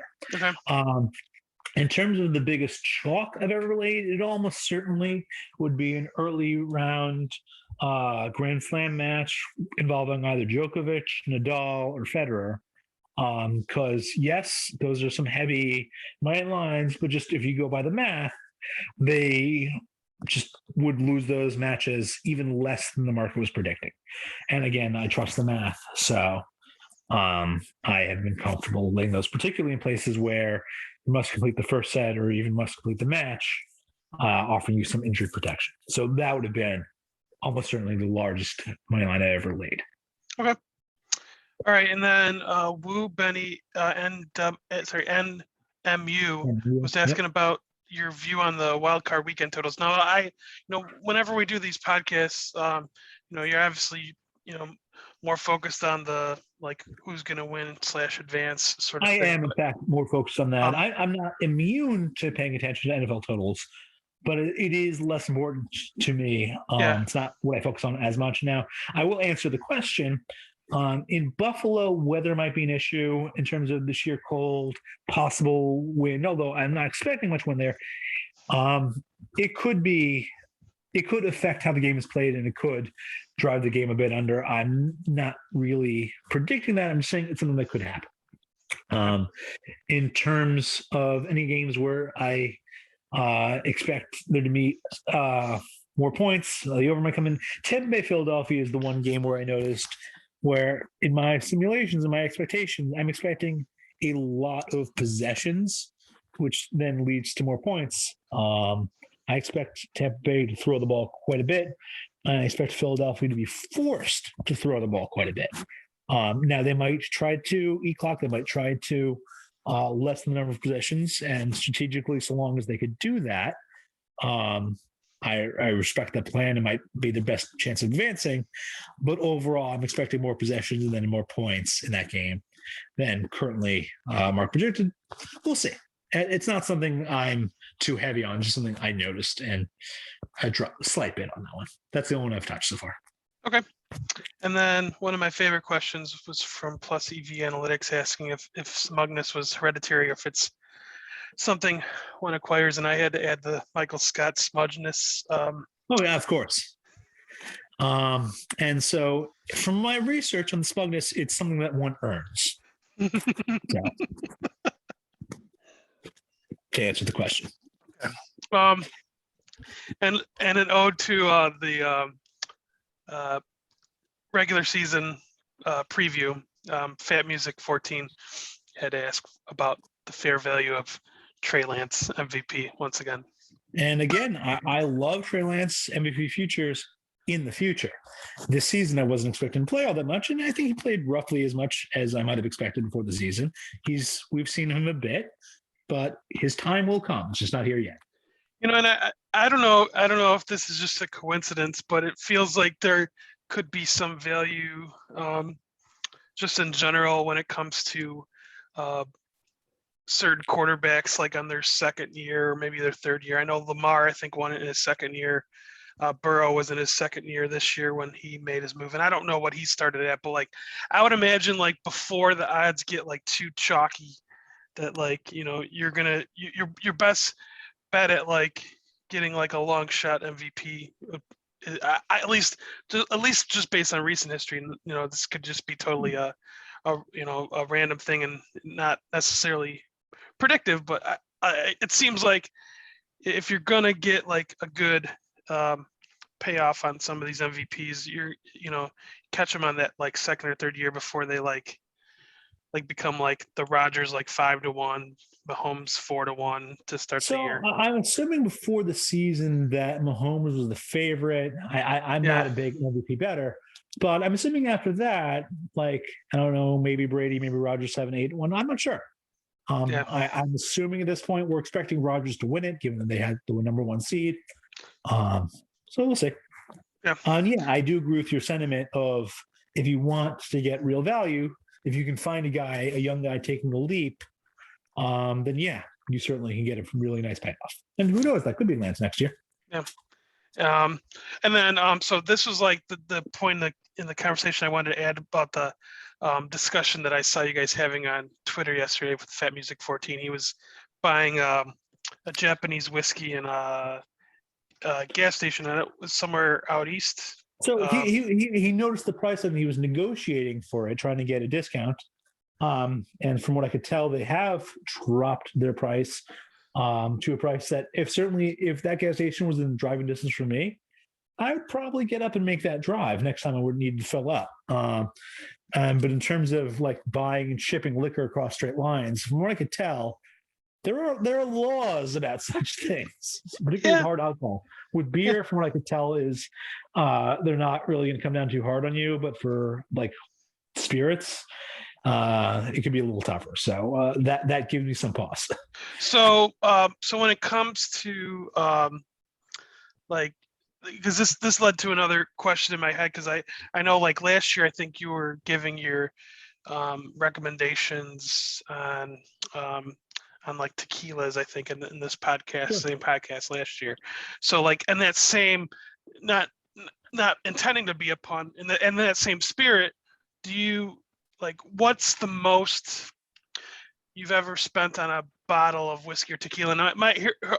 And before you answer that, I could be like way off one way or the other. I was like kind of doing some research on this because I don't buy tequila or whiskey enough to even know like what's considered like the highest level, like in terms of like what the most expensive one is at like the average liquor store that I step in a couple times a year. I usually go to craft beer places for my beer, but my guess based on like your response when we were talking on Hangouts was my over under was going to be something like $5,000, and I don't know if that's like way off one way or the other. So $5,000 would be what we're talking about for a case of high-end wine. No, I've not gotten any scotch or tequila or any spirit whatsoever in that range. Okay. Is it inconceivable that I ever do so? Maybe at some point in my life, I might pick up a particularly high-end bottle of Japanese whiskey on that level. I have crossed a border. I went up to Canada once to pick up Talisker 57 North because I wanted a bottle of that, and I still have it. I still have that bottle, and one day I'll crack it open and enjoy it. But for the most part, the pricing, if you're paying $100 for a spirit, be it a scotch or a tequila or whatever else, you should get something that you really enjoy. At that price range, it should be something lovely. Sure. And you don't need to go up into the nosebleeds to get something phenomenal. You just don't. So, and speaking of wine, there's only one wine I want to mention here. Zyme.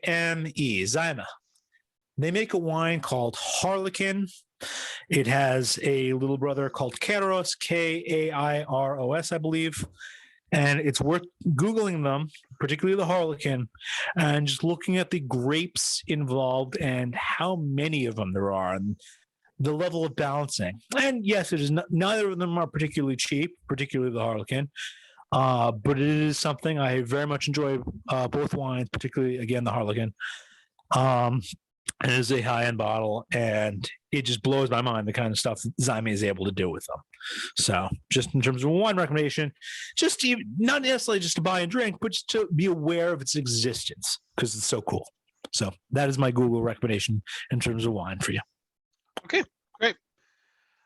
All right, as I name drop before Desi of Hoops, he is asking about, he mentioned your prediction about 30 to 20 Rams, Chiefs over Rams in the Super Bowl, the preseason, and how you were feeling about that now, both in terms of the grade of your pick, retrospective grade of your pick, and then what your current guess would be.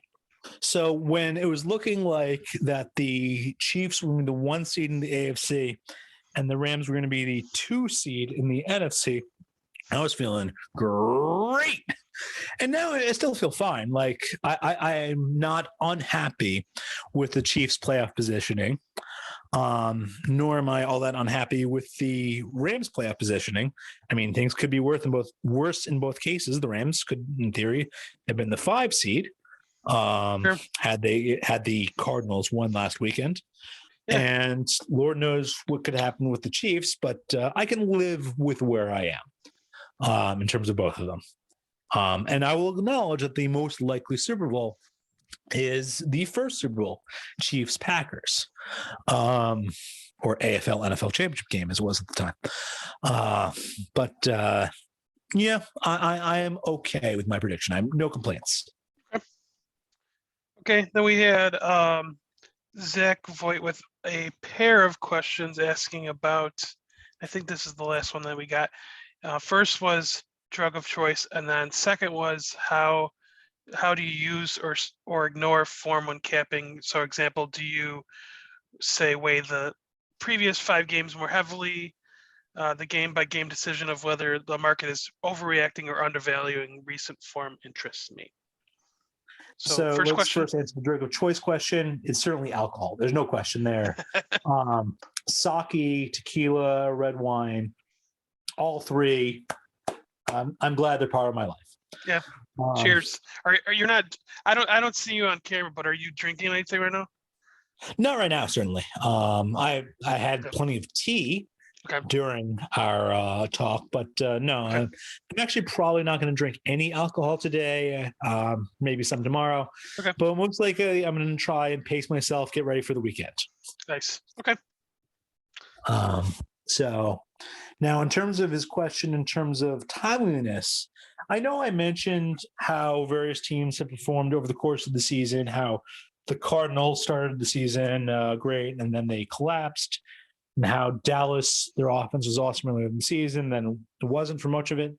But for the most part, I actually care less than you might expect about the ordering of the games, whether or not you were great in the last five and weak in the first five.